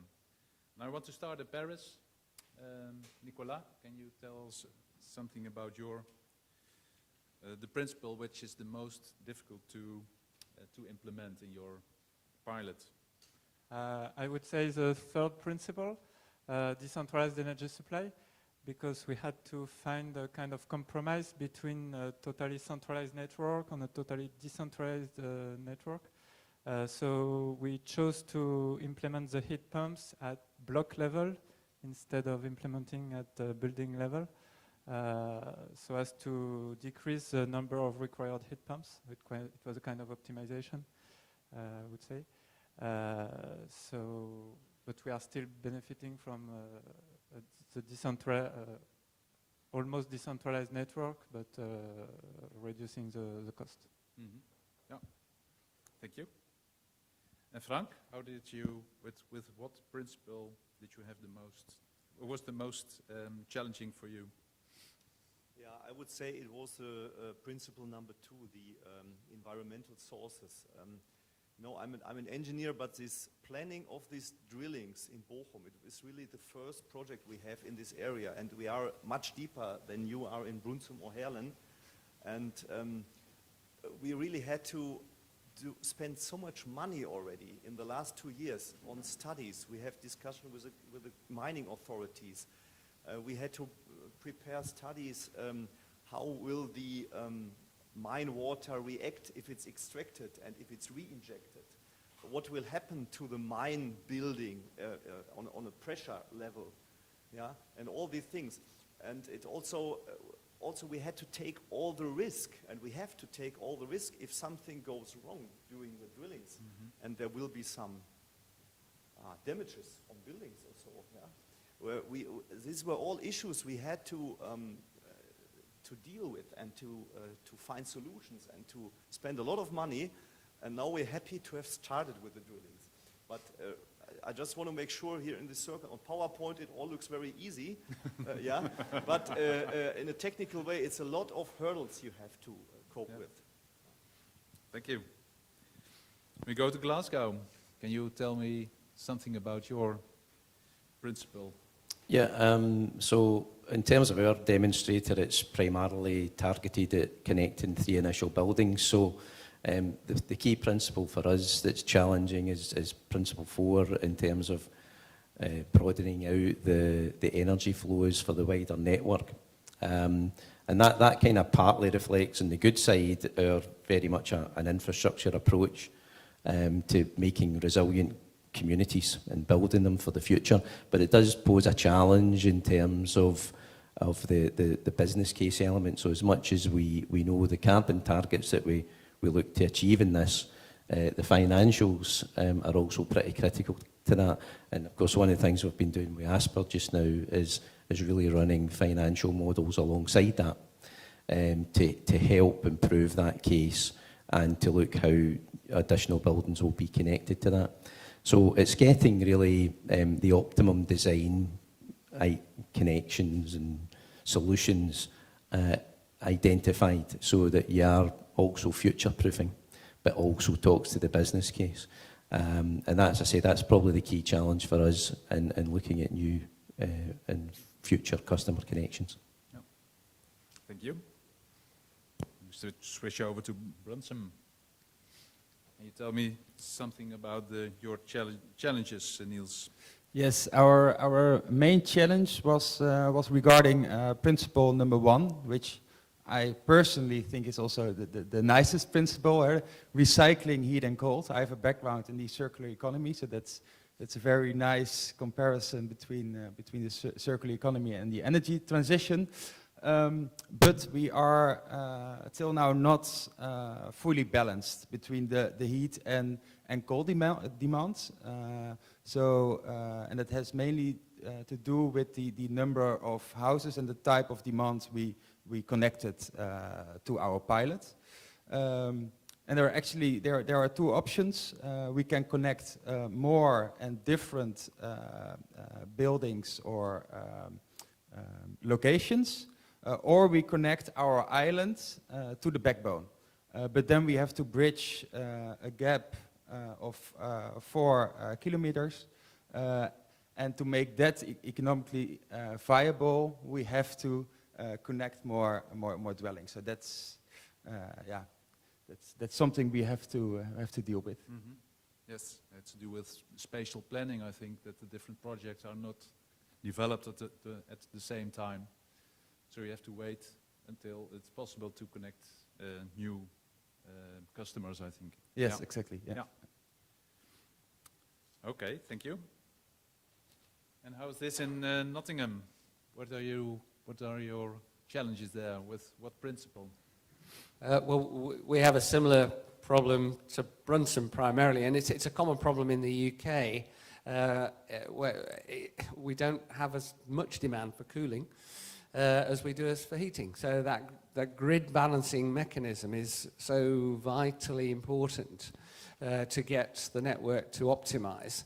In bigger city areas, you've got more opportunity for that because, of course, our cooling demands are increasing consistently. So that is a great opportunity going forward. But in places like the Nottingham project at the moment, which is primarily a housing supply situation, then yes, those of you that are visitors to the UK will be very familiar with the fact that our cooling demand is significantly lower than some of the other parts that you will have come from. And I think the other side is the integration with the production of electricity, because all of the systems we're talking about pretty much are dependent on the electricity use. And so where's that going to come from? And so localized electricity production to give you resilience against the grid. In the UK, it's a very challenging situation with the grid. Its capacity is severely limited on growth, and yet we're planning to put more and more heat pumps in, more and more EV charging stations and so on. So how are we going to manage that? And local control over this. Look at the spike we've got at the moment in the marketplace on energy, and the price rises associated with that. So actually having better control of your own energy resources for your projects is a critical factor. And one of the projects we're working on elsewhere in the UK very much have done that. We're tapping into the local wind farm to provide the electricity for the mine energy scheme to run the heat pumps, etc. Thank you, Mark. That's interesting to hear from your experience there. I want to end up this session with a table from Brunson to Nottingham, the different pilots, and from the left to the right, the 5 different principles. And I've asked the project managers to fill in this table to show to the audience which principles are being served by the pilot and which principles are not being served or not being served yet. And we see that almost every pilot has some challenges. In the project, we are also talking about 5G ready. So that means that at the beginning, not all principles are being served, but there are plans to serve them in the future. So there's work to be done, I think. The work is not ready with implementing the pilots, and I think it's an interesting conclusion. I want to thank all project managers for their contribution to this session, and also to with their pictures they sent to us and the videos they made to make clear what they are doing there. Thank you very much.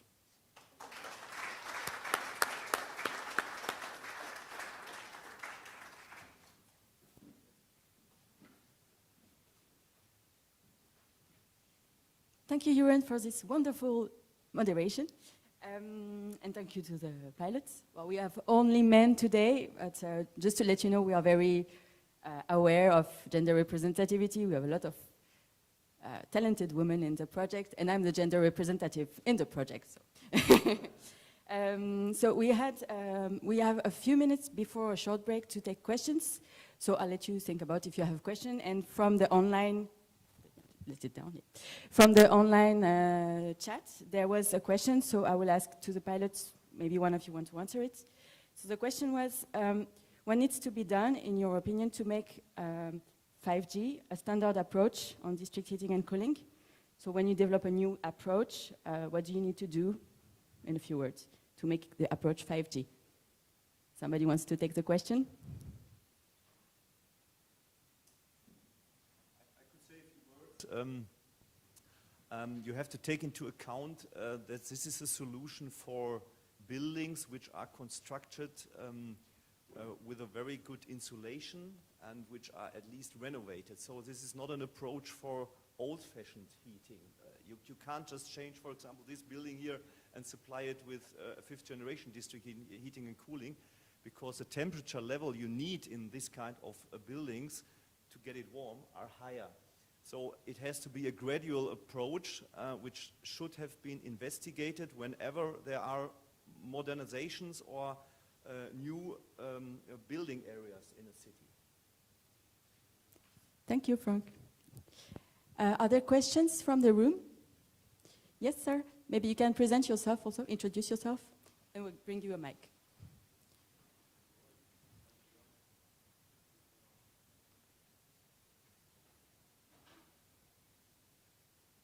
Hello, James Stanley, Kenza Heat Pumps.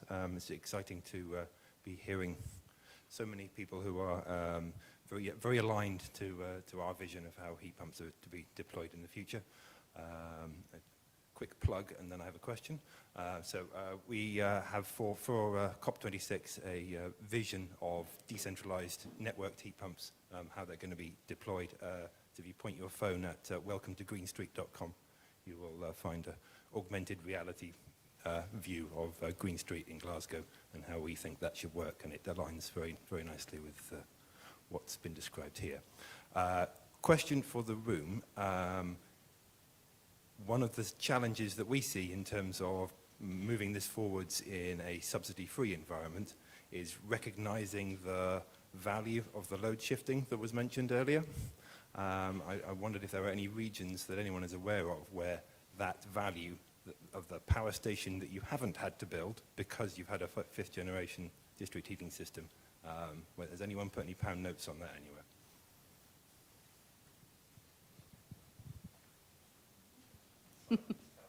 Difficult question. Yes. Sorry, Adam, we're going to give you a microphone. Thank you. And so you ask a very difficult question, and it's a question that we're quite familiar with perhaps in the power sector from technologies like battery storage, which are actually designed to often do something very similar.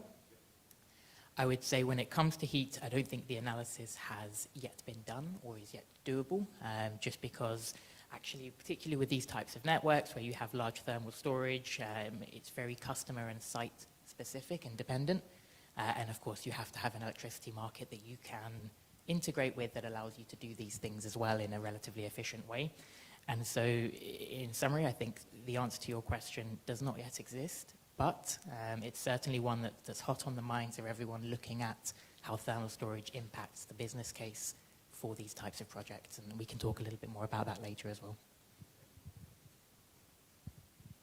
Okay, so this was Adam Benamo, one of our project partners. He will speak just after the break. So this is actually a good transition to tell you that we're going to have 10 minutes or maybe a little bit shorter because we are quite late. Sorry for the people who are online. So a 10 minutes break, 8-minute break, and then we'll be back.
Menti.com, you have the code down on the slides that's showing.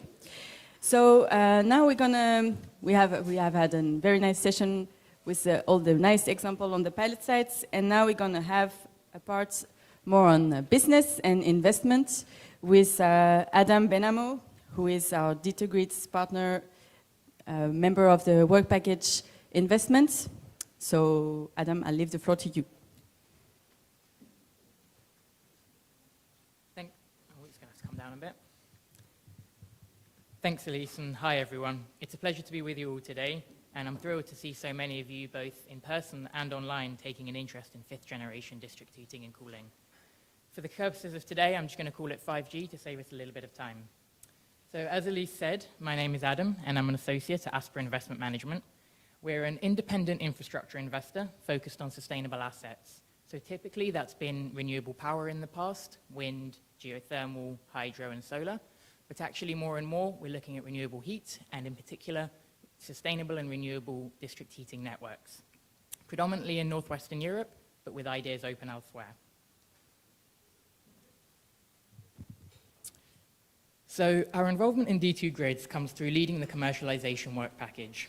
At a very high level, our objective is to define and develop the business case for 5G and enable the wide-scale uptake of the technology. We're working with each of the pilot sites that you met previously and helping them develop their own business cases and attract investment.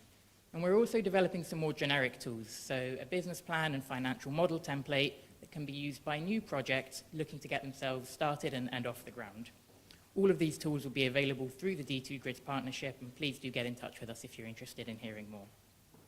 Now, as you would imagine, a key part of our work focuses on the affordability of the technology.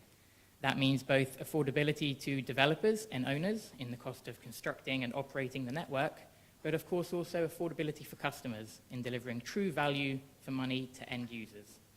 So in this session, I wanted to tell you a little bit about what we've learned about the business case for 5G networks, how they differ from conventional networks, and what we can do to help accelerate that transition. So first of all, the core features of 5G and why we like them. So the first up is, much like conventional district heating, 5G is a core infrastructure asset. It generates long-term, stable cash flows. It's not linked to macroeconomics. It's not linked to public sentiment.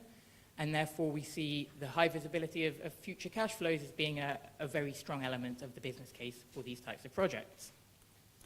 Sustainability is, of course, core to what we do, and we find in particular with 5G that strong environmental sustainability credentials usually pair quite strongly with financial sustainability credentials.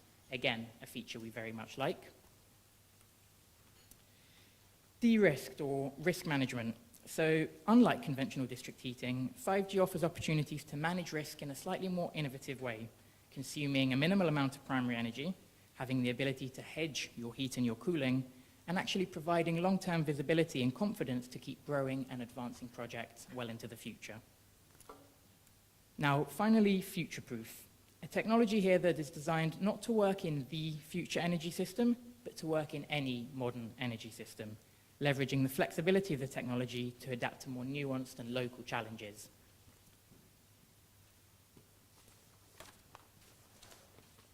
So together what we're trying to do here is to form a business case, and I've tried to present the key elements of that, and I'll summarize them each one by one before we then break down into the detail. So starting with investment, of course a core part of any business case, we'll see how 5G networks have a more gradual investment profile and the benefits that this actually has on the risk-return profile of these projects. Revenues, we'll see how revenue structures can take a lot of inspiration from conventional networks, but can actually also differ quite greatly, and actually how they're able to access new types of revenue streams that conventional networks would be unable to access. Costs, so looking at how the flexibility of the networks allows operators to manage costs more efficiently. And growth, focusing on what it takes to really get projects to scale. Thank you. And finally, funding, a critical part of any project or technology. And we'll talk a little bit about the nuanced types of capital that projects can access and how the type of capital that projects do access tends to evolve over time. So let's start with investment. Like all infrastructure projects, 5G networks are capital-intensive projects. And so what we're showing here on the right is how that demand for capital evolves over time as the project grows, and how that, in turn, correlates with the growth of the customer base. Now, conventional networks require a high level of investment upfront. You've got to buy and build a big centralized boiler, and therefore build the majority of your core network and infrastructure on day one. 5G is a little bit different.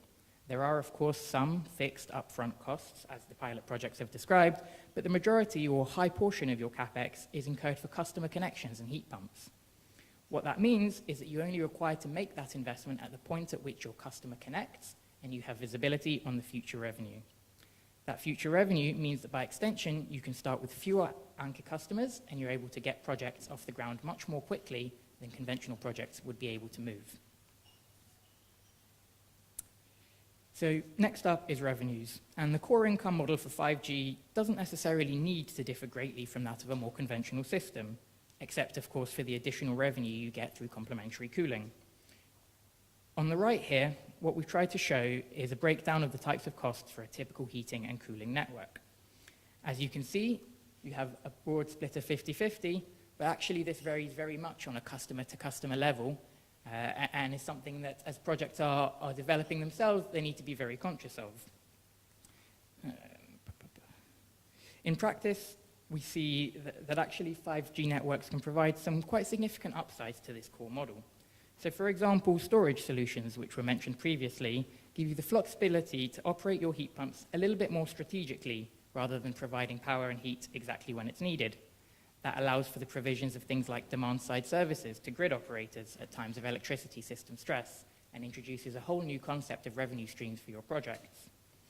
Now, one other feature that 5G networks can benefit from is offsetting the cost of supplying heat to, say, an office block by selling the cooling byproduct to, say, a supermarket. If the system is well balanced, the network operator can reduce or remove the variable usage cost completely, in the knowledge that any excess demand will also create a new valuable asset that network can sell. Fixing a higher portion of your revenue up front gives you better visibility over your future cash flows, giving investors and lenders the comfort they ultimately need to help reduce the funding costs for your project.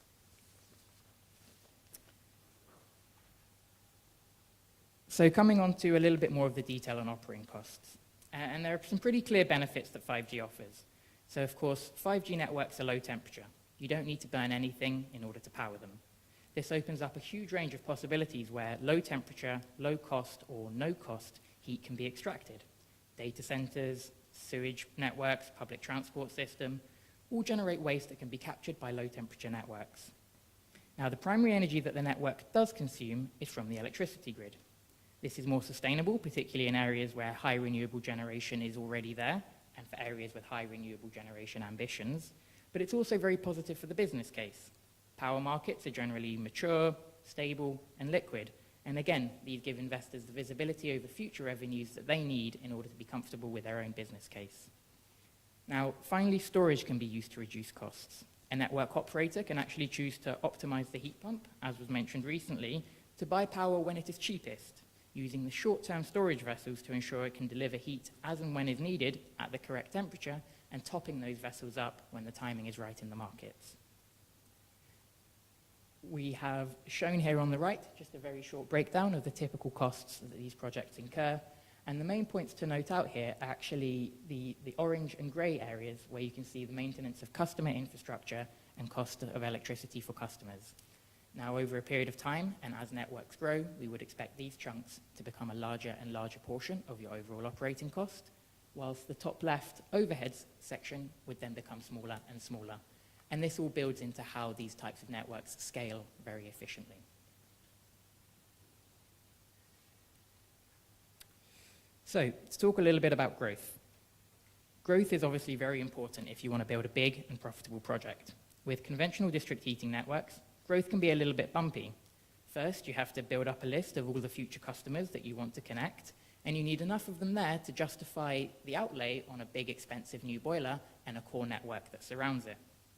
With 5G, adding capacity is a lot more flexible, with new heat pumps located at customer connections only as and when required, which again allows you to build your network continuously, starting from a slightly smaller initial concept and actually developing that in a straight line up as new customers connect and without dependency on big, discrete power sources. Now, what this does mean, of course, is that there is a requirement for areas to, and as was mentioned previously by Mark on the Nottingham project, there is a requirement to have some balance here for heat and cooling. So if you have an area of very high heat demand, but no cooling demand, or an area where low demand density exists in general, then actually finding a working business case for 5G becomes a little bit more challenging. Now, in areas that do have these features, networks can also be flexibly combined to raise the customer base and improve the efficiency of the network. And interestingly, they can also be connected to conventional networks, taking advantage of the waste heat that comes through the return pipes of those networks and actually using that as a source of heat for your 5G network. So onto the fifth and final element of our business case, and this is project funding. Now, there is a lot that can be said here, and we'll try and keep things brief with just three main takeaways. So firstly is that 5G networks, or at least their individual components, are innovative and sustainable technologies, and in the past and to date have been able to attract really meaningful amounts of public funding. Now, we usually see this as startup funding, not scale-up funding, but nevertheless, it can be a really critical part to actually getting these projects off the ground. Secondly, conventional networks and connections to 5G networks can attract customer contributions at the point of investment, and this can form a material part of the upfront investment cost. Now, this is particularly the case for customers with otherwise expensive and outdated solutions that would be looking to replace those and are already expecting a relative level of incremental investment cost. And actually bringing those types of customers on board early, ahead of the full network being built, allows you to negate some of that initial upfront cost. Now, finally, as the technology matures and costs of construction and operations reduce, the availability of larger scale infrastructure capital, which is low cost and long term, is likely to increase. And with that, the full scale rollout of this technology across Northwest Europe and further beyond. Now, this is clearly a major target and milestone for 5G networks, and one which we hope we can make some good progress towards as part of the 5G partnership.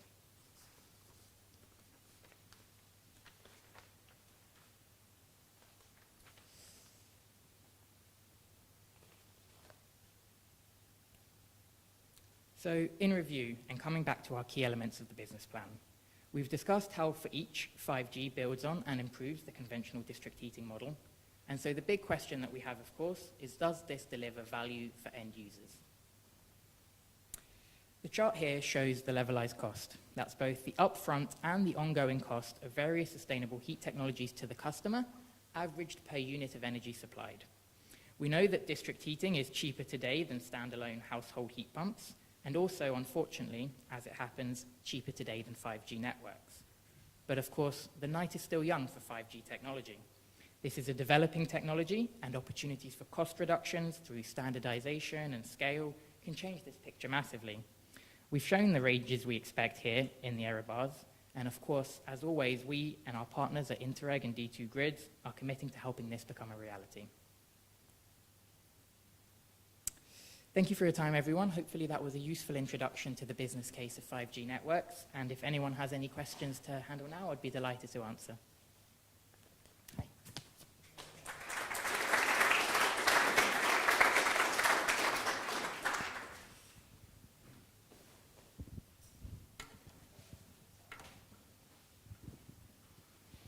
Thanks, Adam, for this presentation. I had a question concerning the cost of capital for such project. We see EU developments around the green taxonomy, giving potentially on midterm lower cost of capital for very green project. And I wondered, it is something you have been into touch recently. I haven't had a look at all at what would be the criteria for district heating systems. I guess if you use coal-based district system compared to 5G, it should be quite different in the way it's going to be analyzed. And whether in the sensitivity analysis and the business case, what the sensitivity to this cost of capital, and whether you foresee changes for that.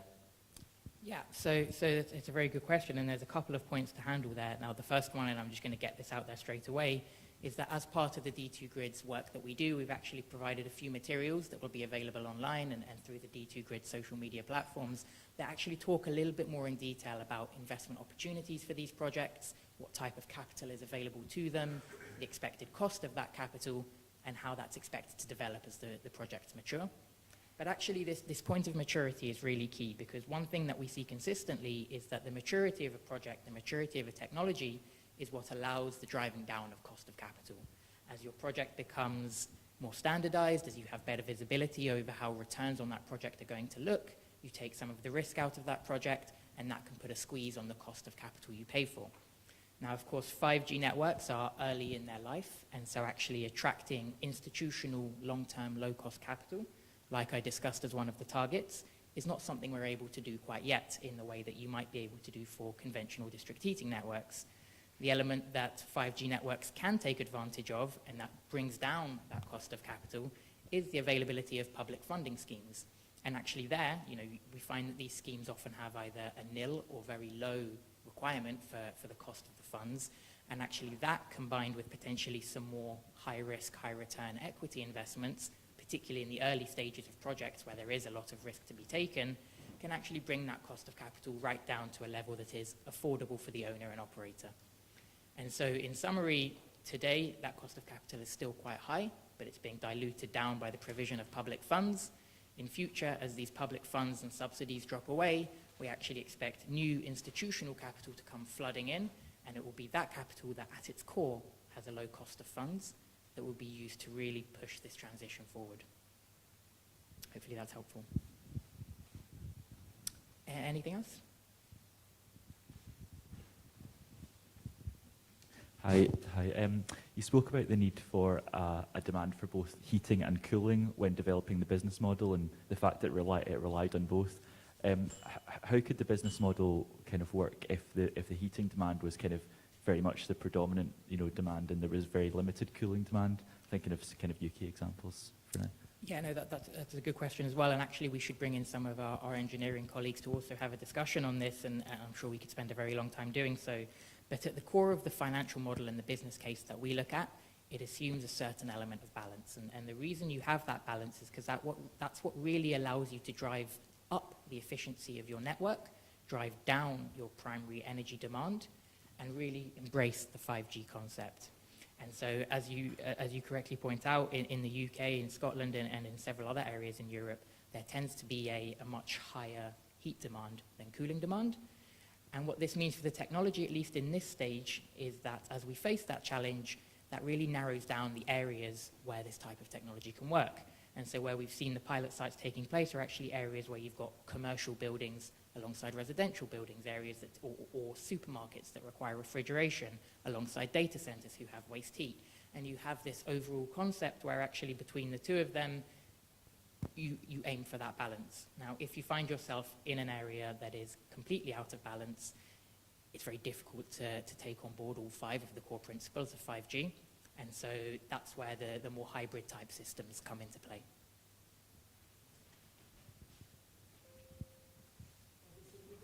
Question? Sorry, we are a bit Sure, short on thank time. you, and thank you again. Wonderful presentations to see this morning. Thank Carl you. Drage from the Kensa Group. And I think I just wanted to follow what you were saying there, because we develop ambient heat networks, and we come from a background of scaled ground source heat pump systems with distributed building level heat pumps. And I think we're seeing a point of view here that's coming from traditional higher temperature district heating towards ambient heat networks. And I think the comments about balance, ambient heat networks there's a good deal of resilience and robustness. The interseasonality, you do not need sort of immediate balance, of course, across the seasons. And what we're finding, we're doing projects with SSE and Scottish Power around distribution step down. There's a lot of heat lost in transmission and distribution, and that's an opportunity, because wherever you've got heat pumps, you've got electricity and you've got a supply of heat there. As you say, data centers, I've installed heat pumps taking heat from supermarket refrigeration waste heat. So there are a lot of heat sources. So I think my comment would be we don't need to be so precious. We can really find that balance. What we really need is the intent and the commitment to getting the infrastructure in, and then the demand both on heating and cooling will come. But wonderful presentation. Thank you. Agreed, and thank you. I saw there's...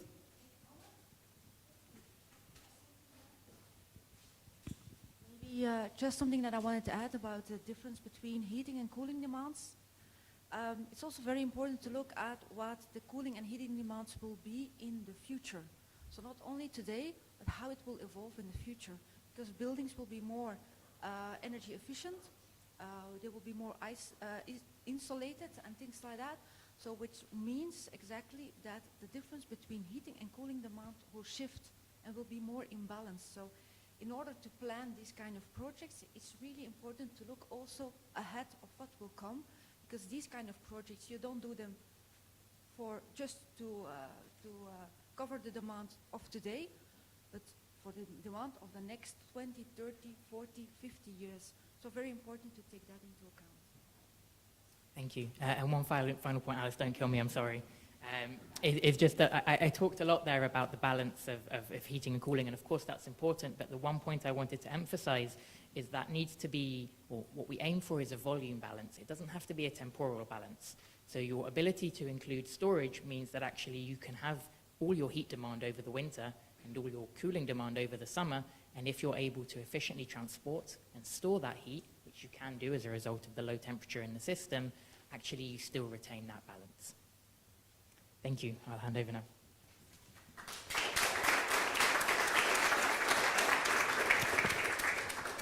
Thank you very much, Adam, and thank you for all the comments and questions. Sorry for rushing you. We are a little bit late. So just reacting on Anne's comment that we should look at the heating and cooling demand of tomorrow, I think it's a good transition to the last part of our conference, which is on the potential of 5G DHC across Europe.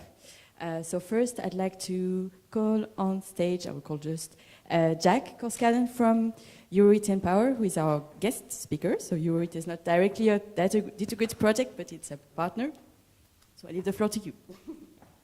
Thanks very much, Alice. Yeah, I hope everyone can hear me.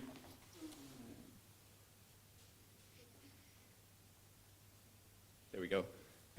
Yeah, so thank you very much for inviting me here to speak today. My name is Jack Korskaden, and I'm a project officer at Euroheat Power, which is the European Association for District Energy.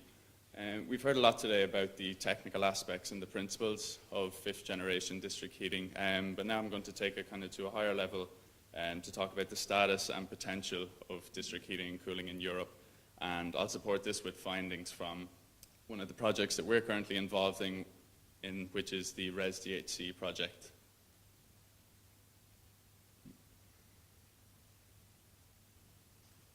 There we go. So this graphic shows Euroheat Power's vision for a modern, sustainable city. It is a city that is heated and cooled by a modern low-temperature network that is connected to different parts of the energy system and fueled by locally available, sustainable heat sources. So everything from combined heat and power, waste heat from both industry and unconventional sources, renewables such as geothermal, solar thermal and biomass, large centralized heat pumps fueled by variable renewable electricity, and free cooling from nearby water bodies. So I think everyone in this room is aware that heating and cooling account for half of all European energy consumption. So it seems clear that there can be no energy transition without sustainable heating and cooling, and no sustainable heating and cooling without district energy. So the current renewable share of EU heating and cooling currently stands at 21%. However, this figure varies widely between countries. As we can see from the graph on the right-hand side, the countries with the largest renewable shares are also countries where district heating is well established. The main renewable energy source used for heating and cooling purposes is biomass, which accounts for 12% of overall heat consumption.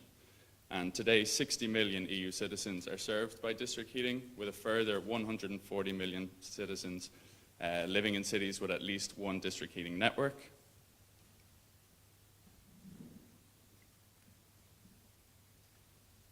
And To me, it's clear that now is a very exciting time to work in our sector. So 13% of Europe's heat demand is currently met by district heating, and this is done through approximately 8,000 networks. The sector has an annual turnover of 30 billion euro and employs just over 200,000 people. And by 2050, with the right investments, as much as 50% of Europe's heat demand could be met by district heating. And that's if the right investments are incentivized by the EU regulatory framework. So this map shows the percentage share of district heating in fuel consumption for space heating. We see the highest shares in the Nordics and Baltic countries, as well as notably high shares in some of the other former Soviet countries. One thing all of these countries have in common is that they're traditionally colder winter countries. And then we see the lower shares in countries like Ireland, Cyprus, Belgium, Spain, and Greece. Traditionally milder winters and also a heavy reliance on natural gas in meeting their heating and cooling demands, and in many cases both.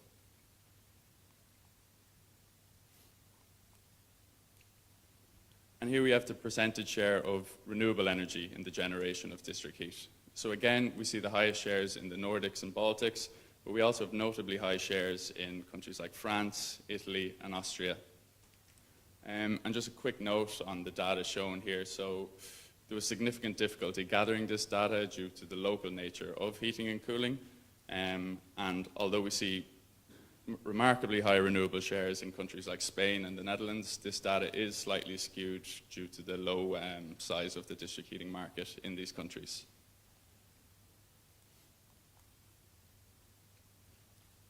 And so that's it for the current status of district heating in Europe. But what about its potential?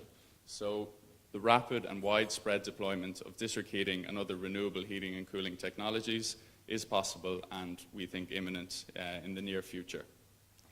So this graph shows the potential development pathways for the decarbonization of the heating and cooling sector by 2040.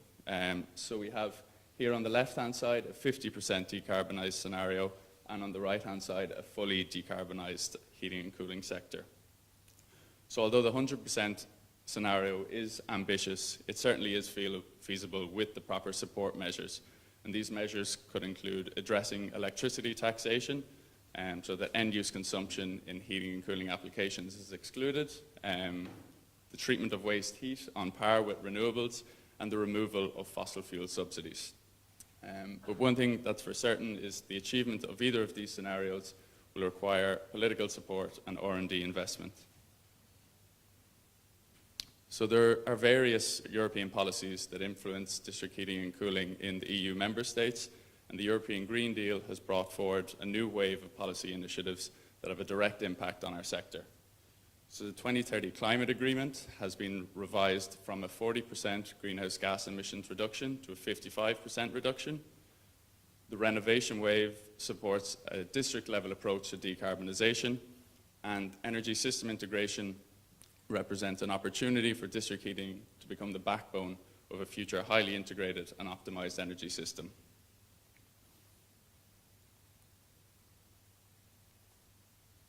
And what's more, the renewable energy and energy efficiency directives are currently being revised, which has major implications for both the treatment of waste heat and the mandatory annual increase in renewable heating and cooling, which currently stands at 1.1%. Perhaps more meaningful, under the current revision, the annual target increase for renewables within the district heating sector has been increased from 1% to 2.1%, which we think is a very meaningful signal towards the direction that the sector is moving in. And we just heard from Adam about funding and the financing available to district heating projects. So there is a wide variety of funds available, both public and private, and although every project is different, therefore there is no ready-made solutions, there are a wide variety of funding programs available to get projects off the ground. So there are currently 26 public funding instruments available at European level, and the current multi-annual financial framework, Horizon Europe, is the largest research and innovation program ever created. The European Investment Bank is an important actor in the financing of district heating projects, and the European Central Bank has been gradually shifting towards a greener monetary policy in recent years. And what's more, in the coming years, we expect to see private financing coming from insurance and pension funds and investment funds such as Asper to increasingly invest in renewable energy projects and as well as within the district heating sector. So I mentioned the ResDHC project at the beginning. So this project works to stimulate the market uptake of renewables in 6 European regions, which are highlighted in the map in blue here. But as part of the project, we have also identified 7 countries that have a high potential to deploy 5th generation district heating and cooling. So this high potential can be classified in 2 different ways. So firstly, we have countries that have large shares of fossil-based district heating and cooling that have potential to modernize and retrofit these networks towards low temperature supply.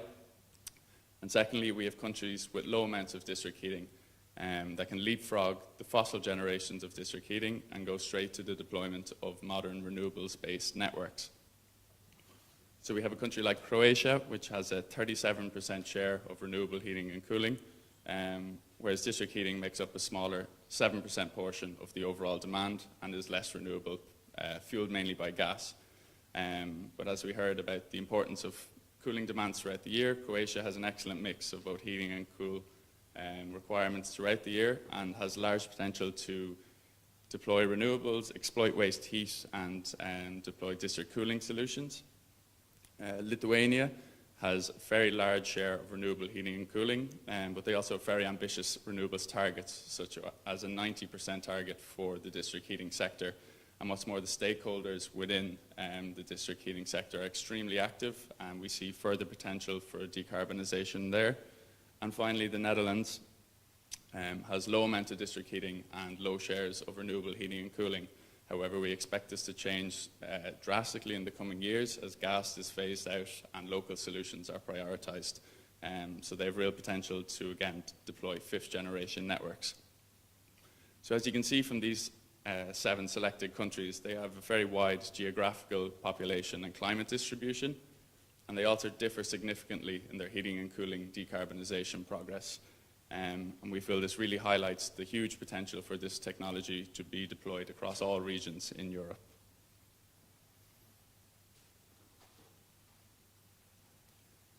So in conclusion, 5th generation district heating and cooling fueled by renewables is the most effective and economically viable option to decarbonise the heating and cooling sector and achieve Europe's climate targets.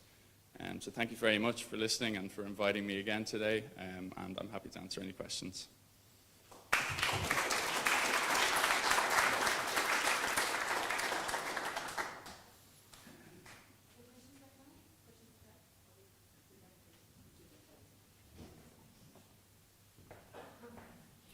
Thank you very much, Jack. So, yes, actually in Grids, we are in the project. We also have a work package looking at the development of 5G DHC across Europe. It's the work package long term. Our partner is unfortunately unable to come today due to COVID, unfortunately. But she recorded a video to talk to you about the local action plans they are working on in the project. So I'll just launch the video of Eugenia Bueno Martinez, who's a thematic expert at Open University. Hello, everyone. Now I'm going to be talking about local action plans as a way to develop innovative district heating and cooling networks. My name is Eugenia Bueno Martinez, and I work at Open University as a thematic expert for the project D2Grids. In this presentation, I will explain the approach we developed and that we are using for rolling out 5G DHC in these regions. This can be used as a reference for anyone interested in developing a plan for implementing 5G DHC. In our project, we are following the following approach to identify potential sites for 5G DHC implementation, starting with a preliminary analysis of the region of interest based on the current conditions and future trends. The regional analysis consists on a pre-feasibility assessment where several points of interest for 5G DHC implementation are analyzed. Some of these could, for example, be the characteristics of the region, looking at urbanized areas versus rural areas, looking at population density and so on. Also mapping the heating and cooling characteristics. For instance, looking at the available sources of low temperature energy sources, at storage possibilities, demand, and also current district heating landscape. In our project, our partners have identified several potential areas for future pilot sites based on this regional analysis. I will illustrate with the example of Orleans later on. The next step in our methodology is developing a local action plan for each of these potential sites or districts. This involves further communication with stakeholders as well as developing financial and implementation plans. We wanted to present this because the experience we gain at drawing up these local action plans can be valuable to other regions that have interest in developing 5G DHC. For instance, when carrying the local action plans, tools developed in this project by some of our partners can be helpful and will be publicly available. For example, the financial modeling template developed by Asper can be used when carrying the financial planning, and the Kickstart tool by GreenFlex can help with the implementation plan. After the local action plans are developed successfully, 5G DHC could be rolled out in such regions. And here is an example of the building blocks that we are using for developing the local action plans in the following regions of the two grids. This template and the respective reports can help other interested parties in developing their own local action plans, as well as the previously mentioned tools developed by your partners. Moreover, we are currently working on developing a methodology that is based on a series of indicators which can help calculate or assessing the potential demand for 5G DHC in a region. As I mentioned before, here is an example of one of our regional analyses. This one is in France. Our partners at BRGM started with a regional analysis of 3 dense urban areas, namely Orléans Metropolis, the Greater Paris Metropolis, and the Strasbourg Eurometropolis. This regional analysis focused on the existing heating regimes, the existing district heating networks, and the available sources of energy with a focus on shallow geothermal potential on each of these metropolises. Thanks to the data available in Orleans, a first assessment of areas of interest for 5G DHC has been proposed. In the analysis, it was focused on the areas to be urbanized for residential or for tertiary purposes. The map shown in the screen shows the resulting potential areas for 5G DHC developments with the distinction between the economic or the residential usage. For instance, the candidates to 5G DHC are shown in orange in this map.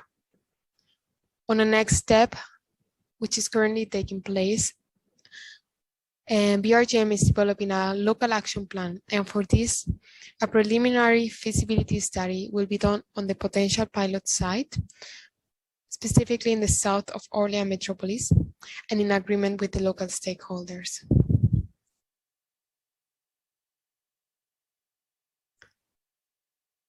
If you are interested and would like to learn more about local action plans and how they can help your region in rolling out 5G DHC, don't hesitate to contact us at Open University. And finally, if you register for our workshop for policymakers taking place this afternoon, don't forget to join online. It will take place at 2 p.m. Glasgow time and 3 p.m. Central European time. Thank you very much.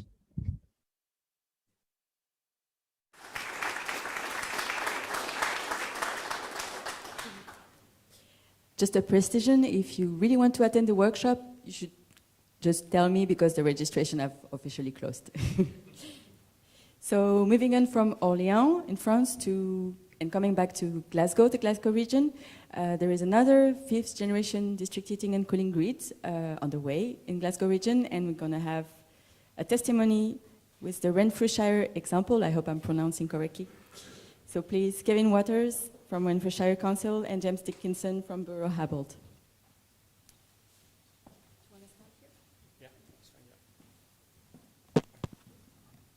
Thanks, Alison. Thank you for inviting us to talk to you today about our 5th generation heat network in Renfrewshire. We're not part of the D2 grids, but keen to learn from Hugh and the team at Clyde Gateway and also share our learning in Renfrewshire. My name is Kevin Wouters. I work for Renfrewshire Council, who are leading the development of the Advanced Manufacturing Innovation District that Patrick mentioned earlier, and also the district heating network that will serve it. Alongside me today is Dr. James Dickinson from Borough Habold. Borough Habold developed a concept and feasibility design for ourselves, including the business case, which got us to where we are today, which is starting construction.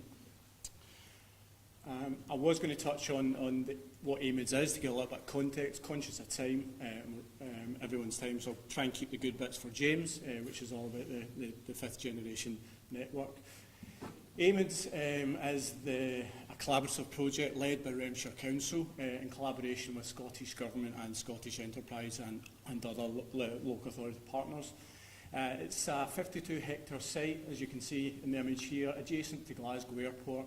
And it's enabled by city region funding, so the roads, the bridges, etc. were funded through Glasgow City Region City Deal. It's already attracted 2 national innovation centres as key anchor tenants, and this is the National Manufacturing Institute for Scotland, with the Purple Roof, or Heather Roof as I should call it, and the Medicines Manufacturing Innovation Centre, just to the bottom of the image there. And really what we were trying to achieve at AMIDS is that for it to be the home of Scotland's manufacturing, we realised that it had to be more than an out-of-town business park. So as well as enabling infrastructure, the roads, the bridges, etc., which are opening up this underused land for development, we were looking at what else makes a successful innovation district, and that's through the master plan, the design, the campus-style environment that fosters collaboration. But we really want to attract other occupiers to cluster around ENMIS and MMIC and create the real buzz of innovation that we hope to create at AMIDS. We realised that we had to have more than that, so we've looked at the design guides, etc., and really all aspects of AMIDS from the ground up is focused on a net zero future, and that includes being served by a low carbon 5th generation network. We realised that in order to do that, if we want an innovation district, we have to be innovative ourselves and lead the way with the heat network. So I hope that gives a bit of background into what AMIDS is. Again, conscious of time, I'll not spend too long on the history lesson. Really, what the key takeaway from this slide is that we've been thinking about a district heat network for a few years. We think we've moved pretty fast. But initially, back in 2017, we really started the ball rolling, and we commissioned an energy assessment to see whether a district heating network was viable, and surprisingly, it said it was. And we've went through that series of feasibilities and brought James and his team on board through Scottish Government's Low Carbon Infrastructure Transition Programme. And really, the initial assessments, to be honest, were to future-proof the district. So when we were putting in our new roads and our new bridges, we were identifying what else we needed to put in, and that included network crossings through the bridge, under the road, to future-proof the infrastructure. As the feasibility progressed, we identified the 5th generation network as the most viable, the most commercially viable project. And through the LCITP fund and work that James's team have done, we managed to build the business case and get approval of funding and match funding from LCITP to get us to where we are today. I'll hand over to James for the technical part. Thank you, Kevin, and good afternoon, everybody.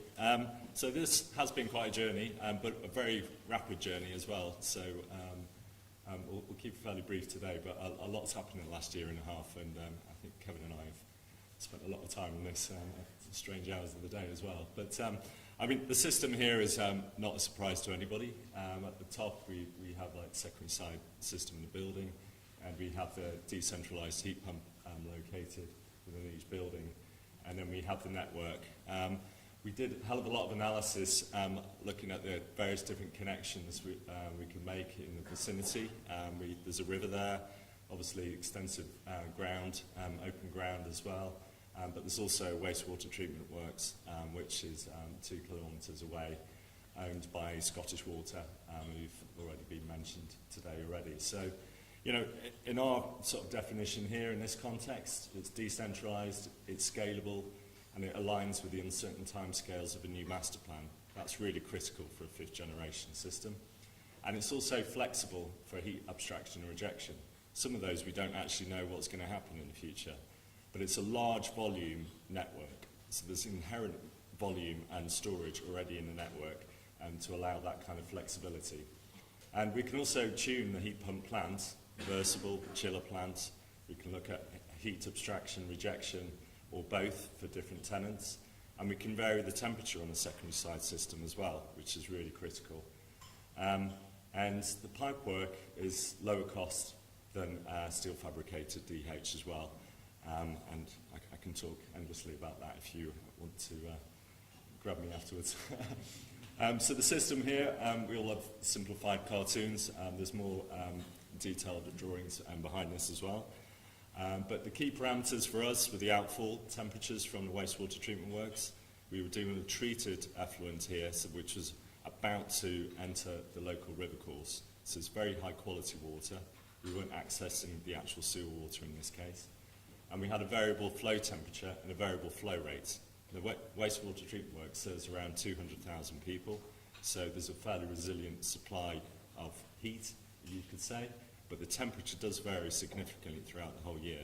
But we were less concerned about that variability as long as we had resilience in the system, and obviously the heat pumps could work at a range of temperatures. And like I've said already, it's a large volume system, so if you consider where the peak loads are, probably certainly in heating mode or earlier in the morning, there's enough volume in that if it's charged up to actually deal with some of that buffering that's required. And then the demand and secondary side systems as well, a lot of variability there as well, as we know, and that's design modelling versus the actual reality as well. And there's a huge performance gap, as we all know sometimes before the design modelling, however detailed it is, and the actual reality of how those buildings operate and what demands they have in the heating and cooling mode. And resilience is very important. We've mentioned already this is an innovation district. A lot of research going on, both with Strathclyde University and MMIC as well. So resilience was really key for both of these buildings. And we built and they necessitated, through that stakeholder engagement, some backup supply at each building. The design was quite accelerated already before we came on board. And unfortunately, there is gas boilers on the MMIC building, as much as you tried to steer them away from it. But the NMIS building, which is going to be run by Strathclyde University, there's an electrode boiler in there. And what was really important for both these buildings and for the whole system was looking at what the representative counterfactual was. So rather than comparing and contrasting with what we know as kind of conventional technology, gas boilers, electric chillers, what are the building regulations actually driving for future buildings? And that was really important when we were doing the economic case, which we'll talk about a little bit more about later. So do you want to get through this, Tim? Sorry. Yeah, as James said, it's been a busy 18 months, and certainly 2021. Despite taking 2-3 years to get to where we are today, I don't think it's unavoidable to get all these milestones so in quick succession. For example, we couldn't issue tenders before we had funding secured. We couldn't conclude heat supply and land agreements before we knew we had affordable tenders for a viable project. But pleased to stand here today and say we've managed to bring all of them together, and we awarded a design, build and operate and maintain contract to a company in Scotland, FES, in August. And the picture on the bottom left was the first pipes being laid just 3 weeks ago by the Cabinet Secretary for Finance, Kate Forbes, and some of the stakeholders there. The picture on the top is pretty much AMID's as is. So you probably notice it doesn't look as pretty as it did in the first picture. It's a typical construction site at the moment. But that's where we are, and the first picture is where we hope to get to, served by the 5th generation ambient loop network. Going to touch on some lessons learned, and hearing a lot of the presentations earlier today, a lot of this won't be news to most of us in the room. First thing is not to underestimate the programme. I think just about every presentation covered that. The programme for the project on its own is complex. It takes time. It's new technology, or it's a mix, an innovative mix of technology that takes time to bring everyone on board. But I think for us, what we've found is it's aligning our programme to the off-takers' construction programme and retrofit. It's aligning it to funding calls and the windows and opportunities that brings, but also the governance that surrounds all of those things, our own governance, our off-takers' governance, and funding call governance, and it's just a real mix of red tape that we've had to find our way through. And I guess all of these are summarised by Frans' image earlier on of what we thought we were going to do and what we've really done all along the process. Affordability, that's key. The business case was very challenging for us. It's a lower capital outlay than a traditional district heating network, but it's still a significant capital outlay, and we don't have an influx of off-takers, so there's a degree of speculation and a degree of a leap of faith from the local authority. But I think that one of the points here is it requires buy-in from the lead organisation. We've certainly had that in Renfrewshire, and that can't be underestimated. And how it was seen as the right thing to do. Adam touched on it. The carbon saving, etc., is important, but so are the finances. Gaining buy-in from stakeholders and other stakeholders was a challenge, as James alluded to, that their programmes were ahead of where we were in terms of the district heating network. It was a new technology. The counterfactual, certainly for one of the off-takers, was gas, so that was a challenge. And land assembly, in the absence of statutory powers, took longer and was challenging right until the 11th hour for ourselves. Appreciate the heat network, the heat bill will change that going forward, but it's just some of these challenges that the pathfinders, such as ourselves and the D2 grids, are undoubtedly finding at the moment. And yet, as I said, requiring determination and flexible approach from the project team. As I said, the image that we saw in the first presentation, I think summed it up nicely. But I think events like this, when we all come together and learn from each other, is invaluable as well. We've leaned on Hugh and the team at Clyde Gateway and colleagues in Stirling and elsewhere. And I think this will be invaluable for other organisations to allow them to have the confidence to do the right thing and support these low carbon heating networks for the future. I think, James, you're going to... I guess this is our final slide, but lots to talk about here. I mean, the first point from, I guess, to raise here is about it being an innovative solution, but we did break down the various component parts of the system, and they're not new technologies. We're talking about HDPE pipe, we're talking about heat pumps, we're talking about heat exchangers. It's once you break down all those component parts, it's fairly standard equipment, but putting it all together and configuring it is where the innovation lies. And that did require, there's a bit of a typo here, but quite a lot of deeper supply chain engagement, and we started to see nuances there with size of pipe, size of heat pump, etc., and also refrigerant as well, which is a key thing here we need to consider in context of decentralising heat pumps. Putting heat pumps into different buildings, running at different temperatures, requires an understanding of what kind of refrigerants work in those temperature ranges on the evaporator side. The economics are challenging, and we worked really hard on that to make sure we could kind of adopt a more representative counterfactual. And what we actually found through not only the techno-economic model, which kind of supported the initial start of the business case, but through the financial model, there's a lot of nuances in there in terms of business rates and taxes, and actually realised O&M costs, which aren't always accounted for in more academic sort of analysis. And certainly working with Kevin and the team could start to flush out of those once we went through that tendering process and made sure we were comfortable with that. and when we sort of adopted, started to develop the heat supply agreements with the different, the first two organisations, there was a lot of discussion there and negotiation to try and get the heat price at a representative value, not comparing and contrasting versus a gas boiler. I'm sorry, James, could we wrap up in just 1 minute, please? We're a little bit late. It'll be less than that, yeah.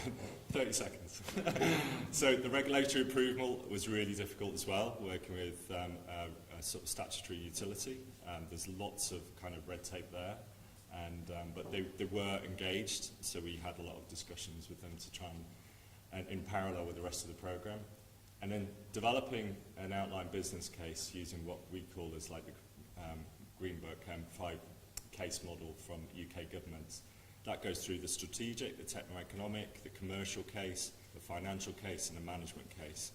It's very good to talk about all the engineering aspects, but if you don't get those other pieces kind of worked through as well, it's really hard to actually deliver a project like this. And yeah, that was going to be my final point. So.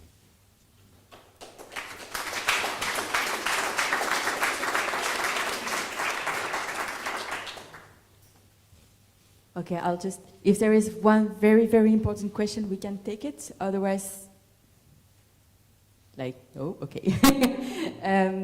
I will thank you very much for this example.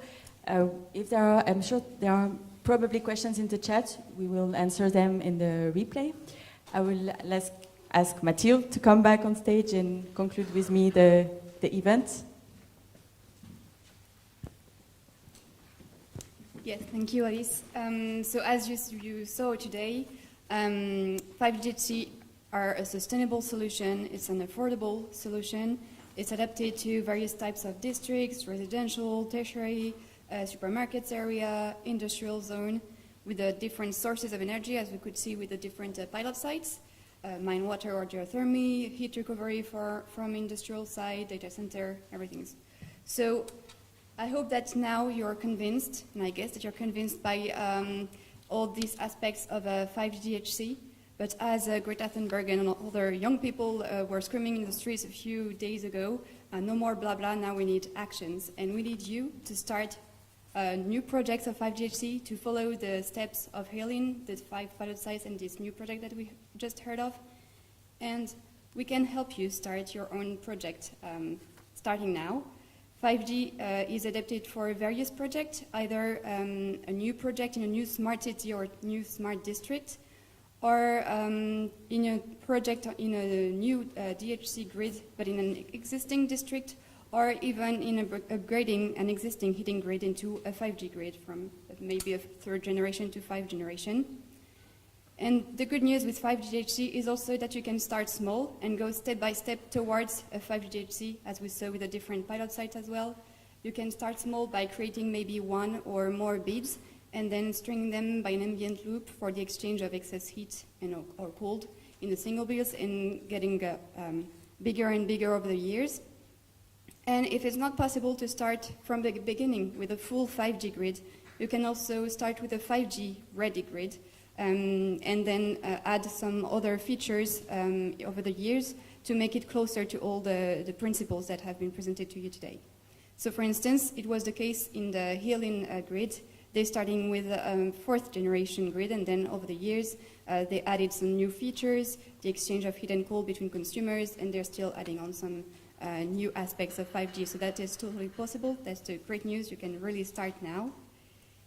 And data grids help you with the first steps of your project. So you can go on over our platform, which is 5GHC.eu, to learn more about 5GHC, more details than what you've seen in 2 hours today.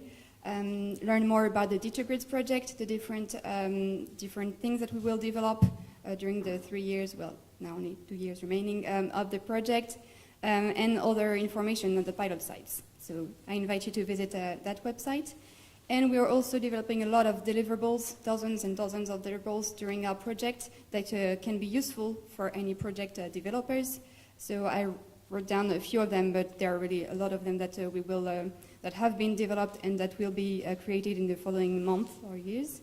There is the investment opportunities report that Adam talked about. There is a Kickstart tool that can help you assess if your project is suitable for 5G or if it needs a few changes over your district. There will be financial modeling templates, procurement guidelines, and many others that you can find on that you will be able to find on our platform. So please go to it, and you can reach out to any of the different D2Grids partners if you have questions and start your own project. Thank you very much, and I can give you the floor back for questions. Thank you. Well, it's just for concluding words. Mathilde said it. There is this website, 5gdhc.eu. I also leave here the contact address if you want to. It's the main point. We can redirect you to each of the partners who spoke today. And there is also an online community on district heating and cooling on Construction 21 website, on where you can find a lot of information more generally on heating and cooling. So thank you very much, everybody, for your presence today. I think the cocktail and the lunch is being served, so we can all go have a rest now. Thank you very much.